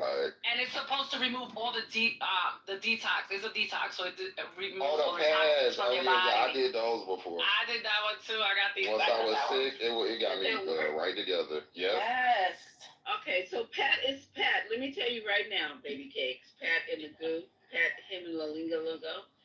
Don't even say Target in this room because you said I could get it from Target. You can get it on Amazon. Just look up foot I mask. need it now. I need it now, Jess, because it's bothering me. We'll go to Walmart. But you can get it from Walmart too, or child, you was at Target the other day going in there again. Yeah, I was, girl. I gotta get busy. She already said that's where she was on her way to. Hello? Because I gotta go to work tomorrow and... Yeah, you can get them there. It's a booty. You just put it on, and you keep it on your foot for like an hour and a half, an hour, depending. And then when you take it off, it's not gonna do nothing when you take it off. But like maybe 3 days in, cause you're gonna forget about it. You're gonna really take that sock off, and it's gonna. You gonna say, That sounds scary. I'm glad. And then when you feel your feet is gonna feel like baby feet. Yo, it feel like a new foot. It feel like my feet so soft.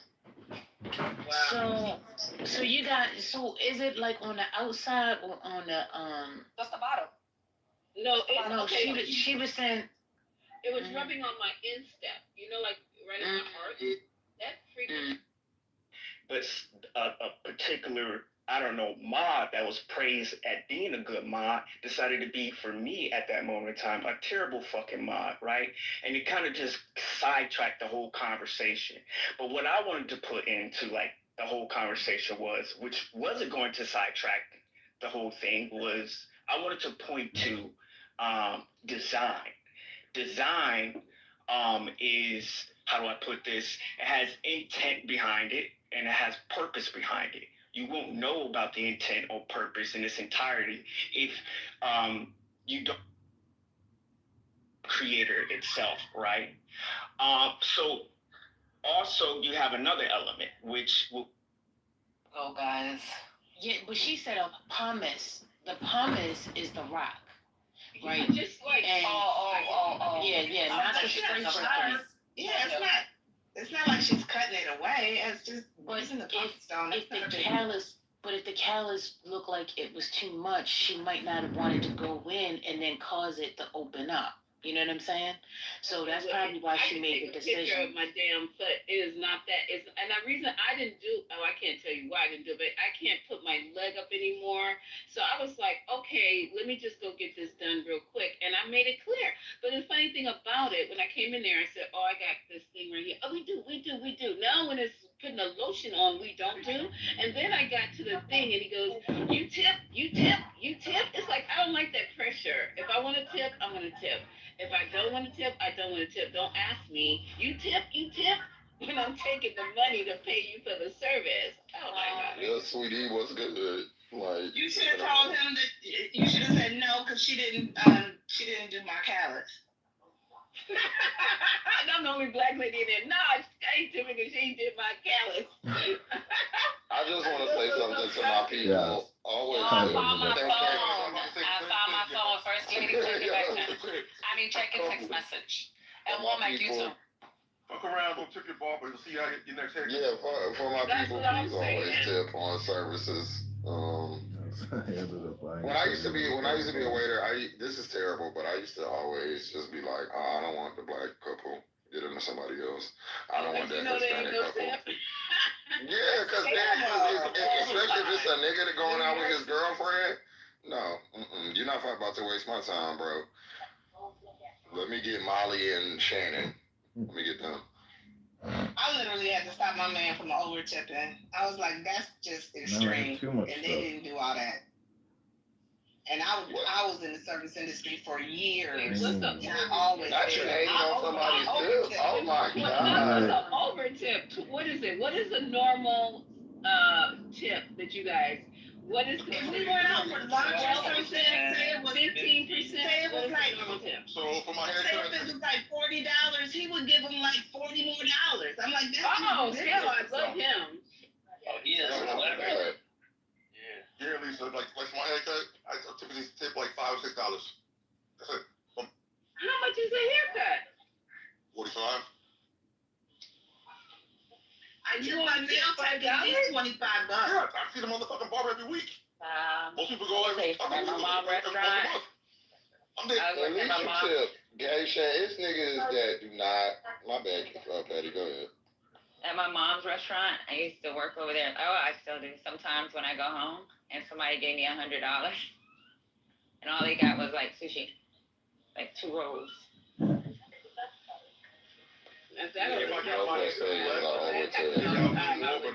Nothing wrong with over tipping.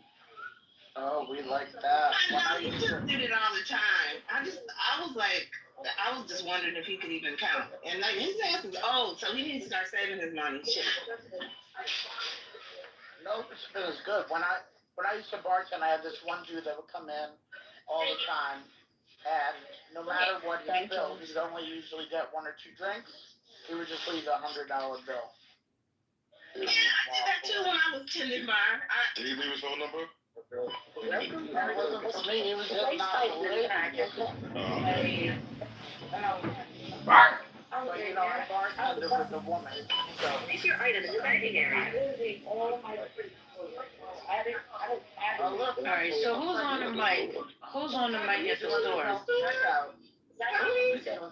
Scotty's still at the store. God damn. I'm not at the store. I say the Lord's name is bad. Oh, I didn't mean that part. That's Patty. Yeah, Patty was doing self-checkout. Definitely am not. You want to talk to the lady? I told y'all last time. Don't pay me. Patty just stole the TV through self-checkout. Patty did not. Have y'all never put a TV on the bottom of y'all cart at self-checkout and just walked out with it? No. You said that so casually, I believe you. We got 2 of them my mic. No. No, but real talk, Joe, you ever go to Lowe's? What's the move, Jess? No, he's not repeating that again. I've definitely left with some cases of water, but that's about it.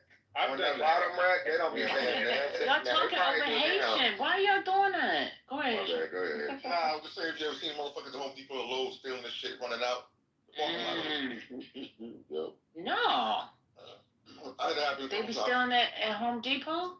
Huh? They be stealing like toolboxes, whatever they could get, equipment. Just run out with the store with a Yeah, big I've seen that. The Hispanic. I've seen that. I've been in the store where it happened, or I've seen it like real time. Yeah, and that's why now they be watching those cameras because they be stealing the drills and all that kind of stuff like that. And and they be running the fuck up right out the Well, you know, in Georgia, I don't know if it's a Georgia thing, but like they can't do or say nothing to you. Like they can't touch you. They can't even walk out to the car. They can't even follow you outside and get your license plate. Like they gotta leave it all the way alone. My homeboy, he's a head manager at Saks, and he said the only thing they could say, no, loss prevention can, but that's if they come out. But like as like the associates or store managers, they can't do nothing. He said the only thing they could say. He said they can only say if they see like them stolen merchandise. He said they can say something like, "Oh, can I help you find some pants with that shirt?" Like that's the only thing they can say. Wow. We'll definitely know that. Well, in the supermarket, the lady took a pack of steak, potatoes, and a can of corn. And they try to tackle her down to the floor. I'm like, let that woman go. What the fuck? She trying to feed her family. That's fucked up. Exactly. Like when it's food, I be like, yo, let them go, bro. Yeah, like you was stealing It's not that serious. It's not that serious. So I paid $74 today, y'all. And the only thing I bought was yellow rice, creamer, burrito taco kit, because I'm lazy. Look at Patty trying to be Mexican. And 2 no. I bought my taco kit. She said no. No, good oh, they have a burrito taco kit, burrito, whatever it's called. Girl. Oh, I didn't know that. I'm gonna tell you that I seen it because I had bought roast so I could make burritos. And I already got the other stuff. That's what I was gonna make for dinner tonight. I got everything, and then I had. First lady, you didn't do me a shopping call. Can you send me that video? Thank you. But yeah, it's by Old El Paso. First lady, you didn't hear me? Stop looking at me like that.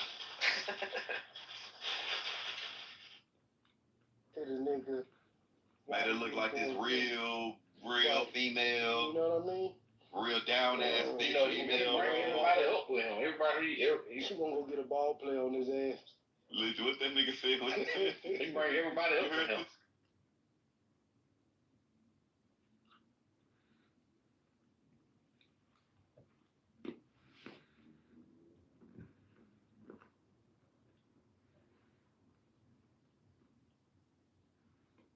We're gonna do one person at a time. Omar Bartal. Focus on Omar Bartal. Go look into his credentials. He had wrote a whole bunch of articles and reports and whatever about the Holocaust, and he's a known genocide study scholar.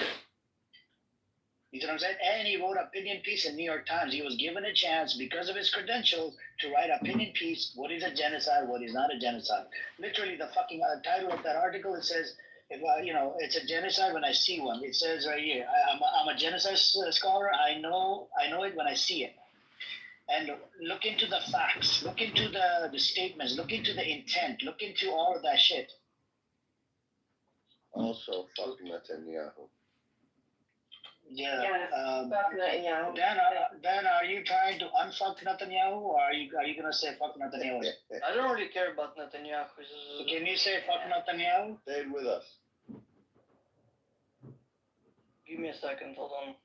He's not gonna say it because it's gonna hurt his feelings. Oh my God, we got Raza Pahlavi coming up now. No, okay. Iranians always fucking fuck up the room. Not you, Nergis. I'm talking about the Reza Pahlavi supporters. No, sir. If you give me a chance. Yes, sir. You fucking Reza Pahlavi supporter. Sir, I don't care. If you give me Reza Pahlavi! We need to coexist! Yeah, just that. I didn't say nothing, guys. No, I said Reza Pahlavi is a bitch. He's a terrorist. Okay? That's it. Thank you. Can we fundraise tonight?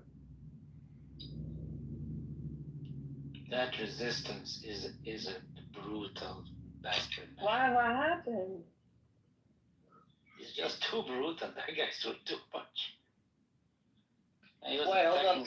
I'm reading something. Can I send you something to check out as well in the meanwhile? Yeah, no, but I want you to read Omar Bartal. If it has to do with other whatever, we're focusing on Omar Bartal right now. He's Israeli Jew. Yeah, no, it's just. No, I want you to read this. Take your time. We're gonna sit here. I'm gonna wait for you. I have all day. Wait for you. I'm gonna wait for you. Right? I'm getting paid by the Iran. That's what all these fuckers say on this app. All the Zionists say that I get paid by RGC bullshit. I'm gonna sit on my fucking ass and wait for your stupid response. I'm gonna wait for 5 minutes. We have people like Caleb. That's so kind of you, and you're such a good guy. Thank you. So Jim did tell us what happened. When he started. No, I was just in that room with Amos, and that resistance is brutalizing this Palestinian lady, Palestinian woman. Abby Salaba, Christian, loudmouth, this Christian, that know is it just all. too brutal, too much to deal with. Oh, what's her name? Probably. She don't like Muslims. Let me see. Which one? Which Palestinian lady? Galilean, probably. No, her name is Princesa or something like that. Did she change her name? I don't know, but no, that's not Galilean girl now. Okay, I read it. Bro, you read within 1 minute. You read it. Well, I was 30 reading minutes. since like you sent 30 it. minutes is all. Oh, that was a. It's only been 2 be part of the minutes. book. I'm fast reader, alhamdulillah. At the age of 26, Wednesday, hang on, please. I just can't believe you. Oh. Anyways. Okay, I'm here. So, from what I understood, is that he's arguing that there is high destruction in Gaza, which basically qualifies for the whole or in part destruction as part of the Genocidal Convention. He says that he doesn't explicitly say, but he basically goes off the fact that Palestinian people are people, therefore, like it qualifies for the people part. And then he says that the statements made by the Israeli officials are like kind of enough to infer like something, but not exactly the high special genocidal intent to like do the thing. Mm-hmm. So and it goes into the intention as well. Did you read the intention part? 400 out of 600. Let me see. Maybe see. This is the problem when you're under the age of 26, 20 years old. It only took you 1 minute to read the fucking long ass article. This is the problem with these kids nowadays, man. These kids, I don't know. And they want to come up here and freaking argue over genocide. On one side, this kid is going against the genocide. On the other side, the kids are getting genocided, but he doesn't want to stand up against the genocide. He's literally defending against what Israel's doing to them. It's okay. It's not a genocide. It's a part of the war. You're gonna justify it. Disgusting. But scientifically, he's not ready, right? Like. Yeah, he needs to be 8 to 26. Well, we can talk to Pahlavi supporter. Hey, Pahlavi supporter, you want to speak? You support Israel? You are not respect my king, and you don't respect king. Fuck your king and fuck the terrorist king. So fuck you, motherfucker. Fuck that Iranian king, that bitch, Pahlavi. We don't have a king anymore. Pahlavi bitch. Okay, so basically, That's crazy. That's crazy. That's why I was waking up. I was like, get up. What king is this guy talking about? I don't know. Pahlavi. Where is this king? I don't So see this flag, that flag that they have it on their profile, you'll see them in some of the Iranian room. They're the big supporter of Reza Pahlavi. This is like the old flag. You see what I'm saying? Under the king. They call him king. Still alive? No, his son is Reza Pahlavi.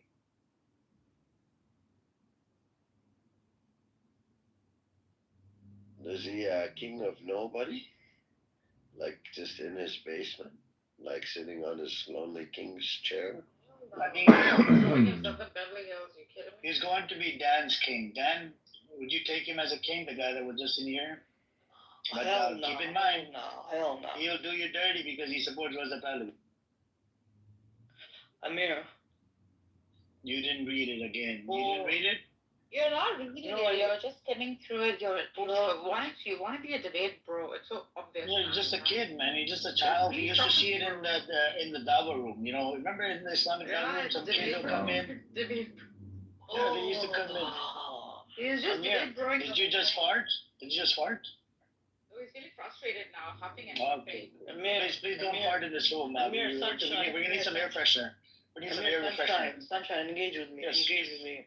Okay, so for special intent, he basically cited a bunch of public statements made by Israeli officials, which said that they advocated for harsh measures and like dehumanization. And then he basically talked about systematic practices, killings, forced displacements, destruction of civil infrastructure, blah blah blah blah blah blah blah, and said that that is unlikely without an intent to destroy significant part of the group. But then the important thing for the Genocide Convention is that he said that the actual special intent is very hard to prove, which is one of the more critical points for the whole thing. You do realize that? It's easy to prove based on the statements, Dan. You didn't read that part, okay. I did. Can you read something for me? Amir, can you read something for me? I'll just send you a link quickly. Hang on. Let me go over this article because we need to dive into this article. This is from New York Times. All right. He goes, what I fear in the aftermath of Gaza genocide, it will no longer be possible to continue teaching and researching the Holocaust in the same manner as we did before. Because the Holocaust has been so relentlessly invoked by the State of Israel and their defenders as a cover-up for the crimes of the IDF, the study and members of the Holocaust could lose its claim to be concerned with universal justice retreat into same ethnic ghetto in which it began its life in the end of World War II. So, my friend, he's calling it genocide all over that fucking article. I don't know what you're talking about, man. Well, yeah, he's citing public statements made by officials, but that's not good enough for the high intent, like the special intent. Literally not. Yeah, and he even says discrediting genocide. So scholars who call out Israel genocide in Gaza as anti-Semitic threatens to erode the foundation of genocide studies. The ongoing, they called him a self-hating Jew, by the way, even though he's an Israeli Jew, and he's a study scholar. He's a fucking, I don't know, over 10, 20 years of fucking, if you read up on his credentials, oh my God. He's got a whole bunch of awards, he wrote a whole bunch of books, he did a whole bunch of shit, man. This guy is famous. Just look him up. You have ChatGPT, Dan? No. Okay, do you have any AI? Do you have YouTube AI? Don't think that exists. Do you have Grok from Twitter? No. Do you have a head on top of your head or top of your body? Don't have AI. No, you don't have a head either. Okay.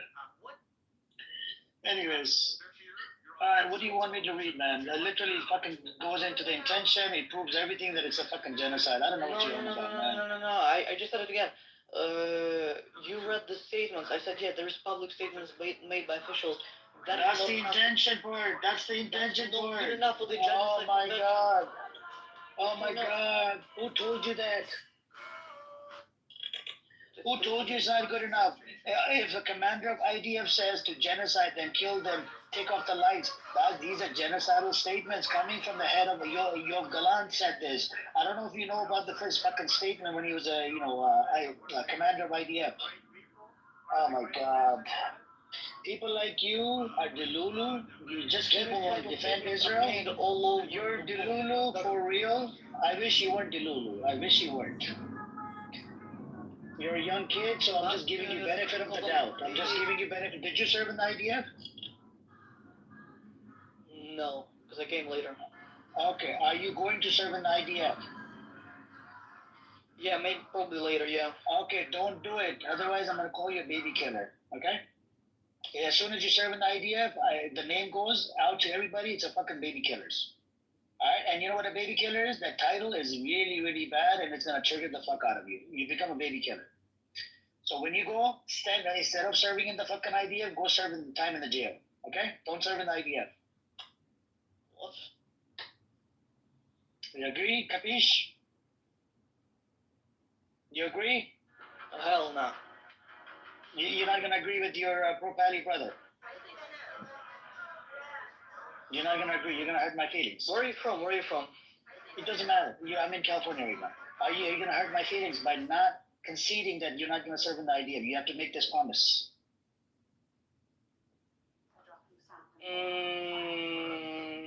Can you go serve in the jail instead of fucking, or don't go back to fucking Israel. Go to Russia or something.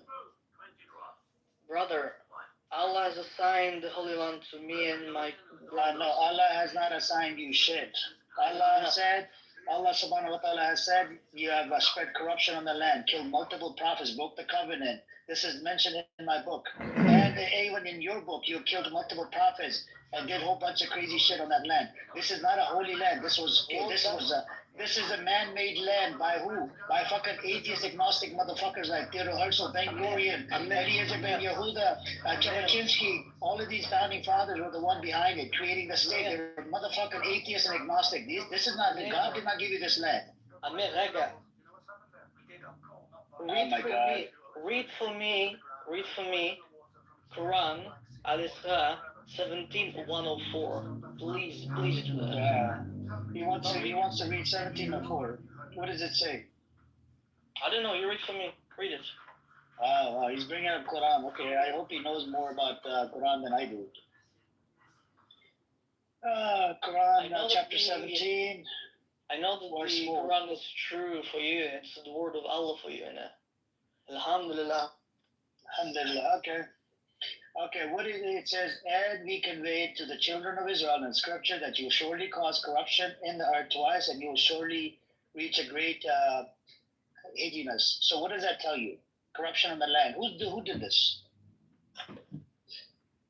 Who did this? Who's spreading corruption on the land? Are you really going to be dishonest about that shit? I just told you. Did you read the whole context of it? You can't just go based on one verse. You know this, right, Dan? You have to read before and after. So, no, okay, but you do realize that it says that the Allah assigned the land to us. Jews in we're the going to US. cause corruption. Then we're going to go out to the land, and then we're going to come back into the land again. Okay. Let's read the tafsir. Do you know how to read the tafsir? You know what a tafsir is? But it's gonna get their Unless I lick never that you, y'all Dan, played with. and your parents okay? came from Poland? Because one thing we're gonna do is we're gonna watch, we're gonna observe. The dark side motherfuckers, they don't mind getting packed up in a room, okay?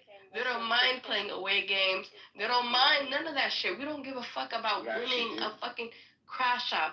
It's about winning the narrative at the end of the day. It's about you know, having a solid like you coming under motherfuckers that literally violated everybody. You were just literally caping for Larry. What, a week ago, 2 weeks ago, 3 weeks? Financially, and I can get the numbers, but you might just take that simple Google, which was invented by Israelis, and search the top lobbyists in Washington. Google was invented by the Israelis? That's a new one. Shocking. Sergey, he's really wealthy today from it. So let's take a look at the Association of Realtors and look at the Blue Cross, Blue Shield, the insurance companies, the pharmaceutical. I was trying to play some music. I want that good music time. BB, you did a great job last night. I mean, you know, you forced the positive. Congratulations. I tried, man. Thank you. You know, I can prove to people that Israel loves peace. They just have to read the Tanya. And if you read the Tanya here on this app, you can prove to these deranged, psychotic, probably depressed people on this app. I just listened to Amir's room for an hour. He's a neurotic. He hate, you know, you can just observe these people. They don't change. And they're just doing, it's like a show for them, but it's not educational. So where does that take you? It takes you nowhere. Yeah, it's that word, echo chamber. And then there's a new contestant every week that Amir will showcase for a week, and then that person will fuck up, and Amir will be like get into a fight with them, and the guy moves on. Last week it was Rolf. This week it's this guy Josh or something. It's just somebody new every week. It's the funny shit, and it's so predictable what they do. It's just so predictable. It's a group thing. It's a complete group thing. And can I say a circle J also? As a lady. Yeah, you're right. Well, this book I have, Meditations by Marcus Aurelius, the former Roman emperor, he says, throw your books away lest you die murmuring. And I'm thinking, like, you know what? Books are what can set us free. Clubhouse is what. Yeah. So, Michelle, guys circle J, and women twiddle dee twiddle bum. It reminds me of this documentary I saw recently where they interviewed like different tribes in Africa, and most of them claimed to be the forgotten Jews that didn't go to Moses out into the milk and honey, the promised land. They are those type of people. I'm convinced.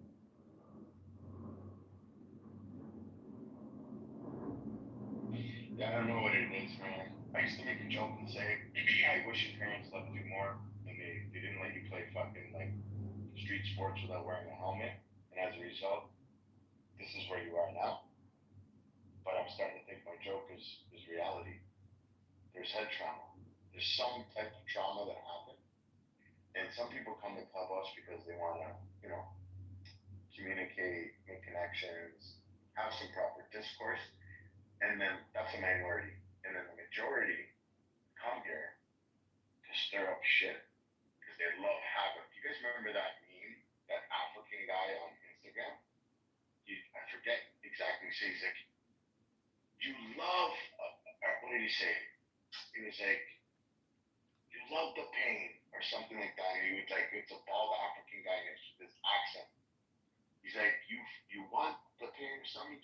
You love the pain or the. Do you guys remember it? You remember what I'm talking about? Anybody?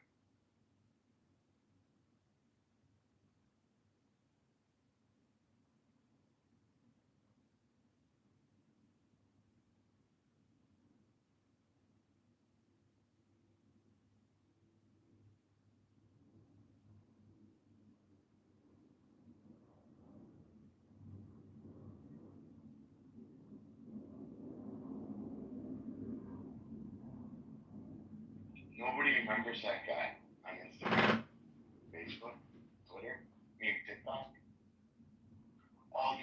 his pain.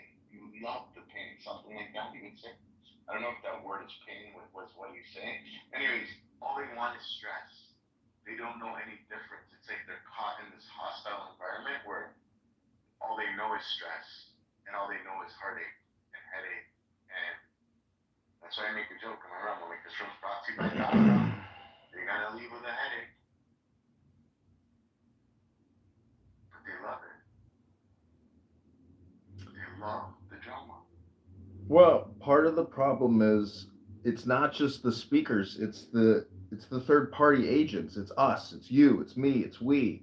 It's engaging them, which even gives them any inflation or any gas to their motor. I mean, we're the oil to their inner workings, because it takes, opposites. It takes the left hand, the right hand, black and white, upper teeth, lower teeth, eyelids. You see what I'm saying? That it's like quantum theory, where they're able to how does that experiment work, where they run the ions through this detector, and I can't remember how, or it's hindsight, like it's like hindsight bias effect or something, that by running the experiment, God, what do you know what I'm talking about, BB? Where they run the experiment, but there's like a cognitive bias where by running the experiment itself, it creates the effect. So I can't explain the words. I don't have the words right now. I found it, guys. I found it. Watch this. Hold on. Can you guys hear me? I know what you're talking about. Can you guys hear me? Yeah. Hello? Yeah, I can hear you. Oh, man, my phone's not working. Hold on.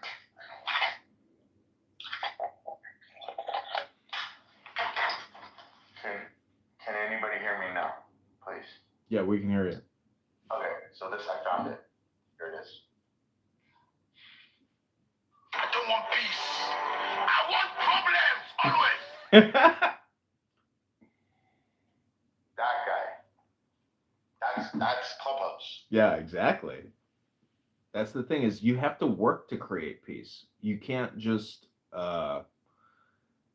that's the thing. It's like people either come here to create peace, or they do come here to relish in problems, create problems, stir the pot.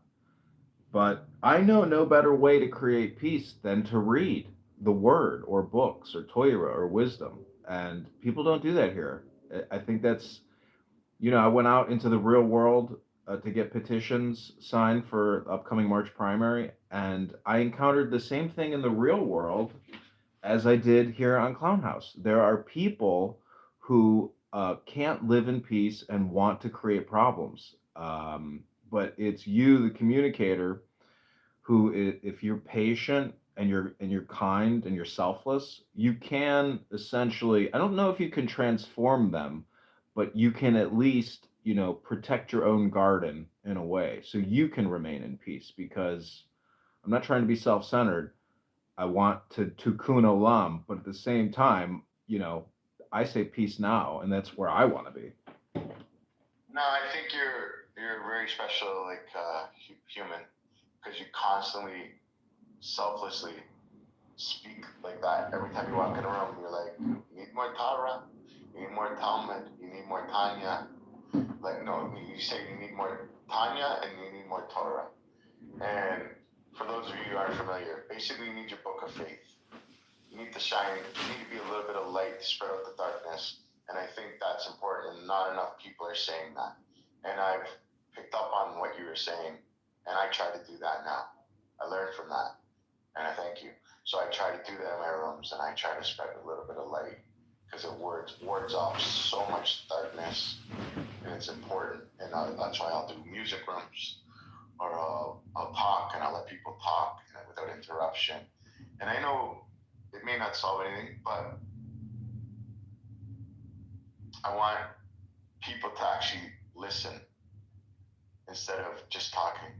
Yeah, this is like, we are talking through a program. This conference call is a program, and if you bring in another program into the program, aka wisdom or Torah, you can modify this program, because it's all based on words. So it becomes a feature. It becomes a feature. Yeah, It's a yeah, feature program. exactly. There's like, you can be strategic as well about how you deploy it because there's times where you can essentially stop the chaos instantaneously if you so choose, and you can force people to go into the feature. Absolutely. And there's not enough of that going on, and that's where the problem lies. The problem is that video I explained to that guy. I want problems. I don't want peace. But it's amazing how popular that video became. When I do look at it, how many views were on it, it's sickening. Which one? The one, I don't want peace, I want problems. Oh. Sending it to people because that's the way the world is becoming. So it became very popular because that 5-second video called out the world.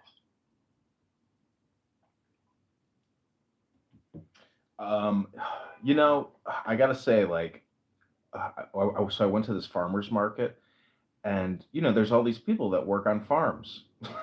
They got children that work on the farms. Some of them are Mennonites, or they're German, I guess Mennonites. They're basically they're like Mormons, or not Mormons, Amish. They're anti-technology, big into action, big into farming. They don't have a lot of these mental health problems that a lot of people do, in generalized society, because their education and their whole life has essentially been, in a way, digital. And they're not reading. They're just looking at their cell phones. So my brother's very religious. He raises his kids religious. They don't have a TV. Mm-hmm. They don't listen to news. The kids go to Hebrew school, so they don't get indoctrinated by propaganda. And he said, and it's funny the way he said it. He said, "I'm brainwashing my children." I said, "You're brainwashing them?" He said, "Yeah." He goes, "You look at brainwashing as different, but I'll explain to you what I mean by that. I'm cleaning their brains to be pure." It is all programming. Your life is one long condition. Trump, look at my PTR. Trump has conditioned many people, but many people rejected his conditioning. I'm just saying you can condition yourself. It's a choice, but you have to do work. And, the secrets to life are in the hardest places to find, or to seek out. And really, it's a program, it's a feature, it's the book. And I mean, I'm surrounded by books. I've got, I don't know, a couple thousand books in my house. And I forced that situation. Yeah, I try to, Clubhouse, because it is so dynamic and it's so much in the now, and there's such a milieu, or a cornucopia of speakers. It is such a highly addictive app because, from a filmmaker perspective and recording, I think it's really a great product that I'm But creating. you could look at it as an audiobook. Exactly. Toxic audiobook. Exactly. Exactly. Because it's my choice to what I want to listen to, or what I want to, ingest for my media diet. And I'm choosing Clown House, but in the morning now, just last week I started reading books again out loud for about 2 hours every morning. And that conditioning that you can do in the morning for yourself is invaluable for your overall daily mental health, because you're filling yourself up with positive programming. And people on this app start their day out talking about the dumbest shit in the world. It's terrible conditioning, it's terrible programming. This is why people go to college, to get programmed, to get conditioned, to also work your way into a network. But it's really the It's conditioning. funny you say that. So I have my Teflon on my kitchen table, and I put it on the chair, and I'm rushing around in the morning, and I glance at it, Mm-hmm. and then I'm walking out of the house, and I turn right around, and I'll pick up the Teflon, I'll shut the world out, I'll put it on my phone, Teflon prayer, go to the page, boom, and I'll rap. And then there'll be other days I'll walk right by it, and I'll be like, I have until 8:50 p.m. But when I do it first thing in the morning, my day is, I get solace. I get a complete nice, well-rounded day and feel peace within. So it's so true. It's what you ingest from the beginning of the day. Yeah. If you don't start eating healthy at 10 o'clock at night, you should start eating healthy first thing in the morning. Your body will feel good. You don't eat like shit all day and then eat healthy at night. You don't intoxicate yourself with Clubhouse and your real world with like, you don't walk out of your house and say, fuck you, neighbor. And then at the end of the night, you're like, hey man, just want to make peace with you. Your whole day's gonna be shit. So if you fill yourself with good, positive vibes in the morning, you should, if I was a betting man, you should have a nice positive day. See, you actually, if in my opinion, if you read out loud in the morning, you're killing two birds with one stone because, as we just said, that listening to Clubhouse is basically nothing more than an audiobook. But you are not just what you think. You're also what you hear and what you say. And when you read out loud, you're also listening. So what I'm saying is that Clubhouse is like doing an upload into your brain, and if you override that upload by reading out loud in the morning, it's everything is just for a day. So if you can just read out loud tomorrow for an hour in the morning, I'll be there in your room, I'll record it, I'll put it on YouTube, read something special, some wisdom, and then let's do an experiment and see how that impacts your day, and then we'll record your observations at the end of the day. I love that. Social experiment. Yeah. In life, real life. And we're killing three birds with one stone that way, because we'll do it on Clown House, and we'll help program other people. Yeah, it's like the Rebbe giving tzedakah, right? The whole point of it was one Jew helps out another Jew, and then that Jew helps out too. Now all of a sudden 4 Jews got helped, and it becomes a ripple effect. Yeah. You're a white guy, bro. I like you. Royal, it was this guy, I forget his name. Last name was Rage. First name was Black Rage. And then there was Scotty as well. It's been going on the last week it's been on for a while, but it's more prevalent in the last week or two, where people are just saying fuck Nazis. I wish, but I've heard it for the past 5 years. But I guess it's always been, but it's becoming more and more and more, where they're like, Hitler didn't kill enough. Nazis, didn't do enough jobs, or there's good Nazis. Like they're just so backwards that they say they're sucking and blowing at the same time. But no, I agree with that experiment, and I would love to engage in that and read something short, because I find these long-winded things are no good. Something short, something sweet. Well, no, don't make it too short. You need at least a decent amount of programming. Try to read for 10 minutes. We'll do 10-minute rotations. When I first met you, I did not like you. I thought it was like in hindsight, I thought it was very difficult to communicate with you. But you know who changed my mind about you and reframed my way of thinking? El Normo. He said to me, he says, don't be so hard on BB. And I said, I don't know, this is what he said. He said, BB's trying to be aspirational. Let him be aspirational. I was like, oh my God. I was like, you're right. I was like, why? That to me was like a really good reframe. I was like, why do I have a negative opinion about you? I was like, that's a me problem. So after he told me, he's like, let BB be aspirational, and I was like, wow, okay, you're right. Well, thank you. I owe Normal a huge help. What does it mean to be aspirational? To be himself, to be free, to say what's on his mind, to not judge his aspiration. That's what it meant to me. Oh, I see. So a prime example is an aspirational goal, to become a renowned author, motivating someone to write daily and refine their craft. That's an example of it. And relating to characterizing by a strong desire and ambition and to achieve something significant or ideal, often reflecting hopes, dreams, or goals that inspire personal growth or success. I see. Okay. That's clearer now. Well, thank you for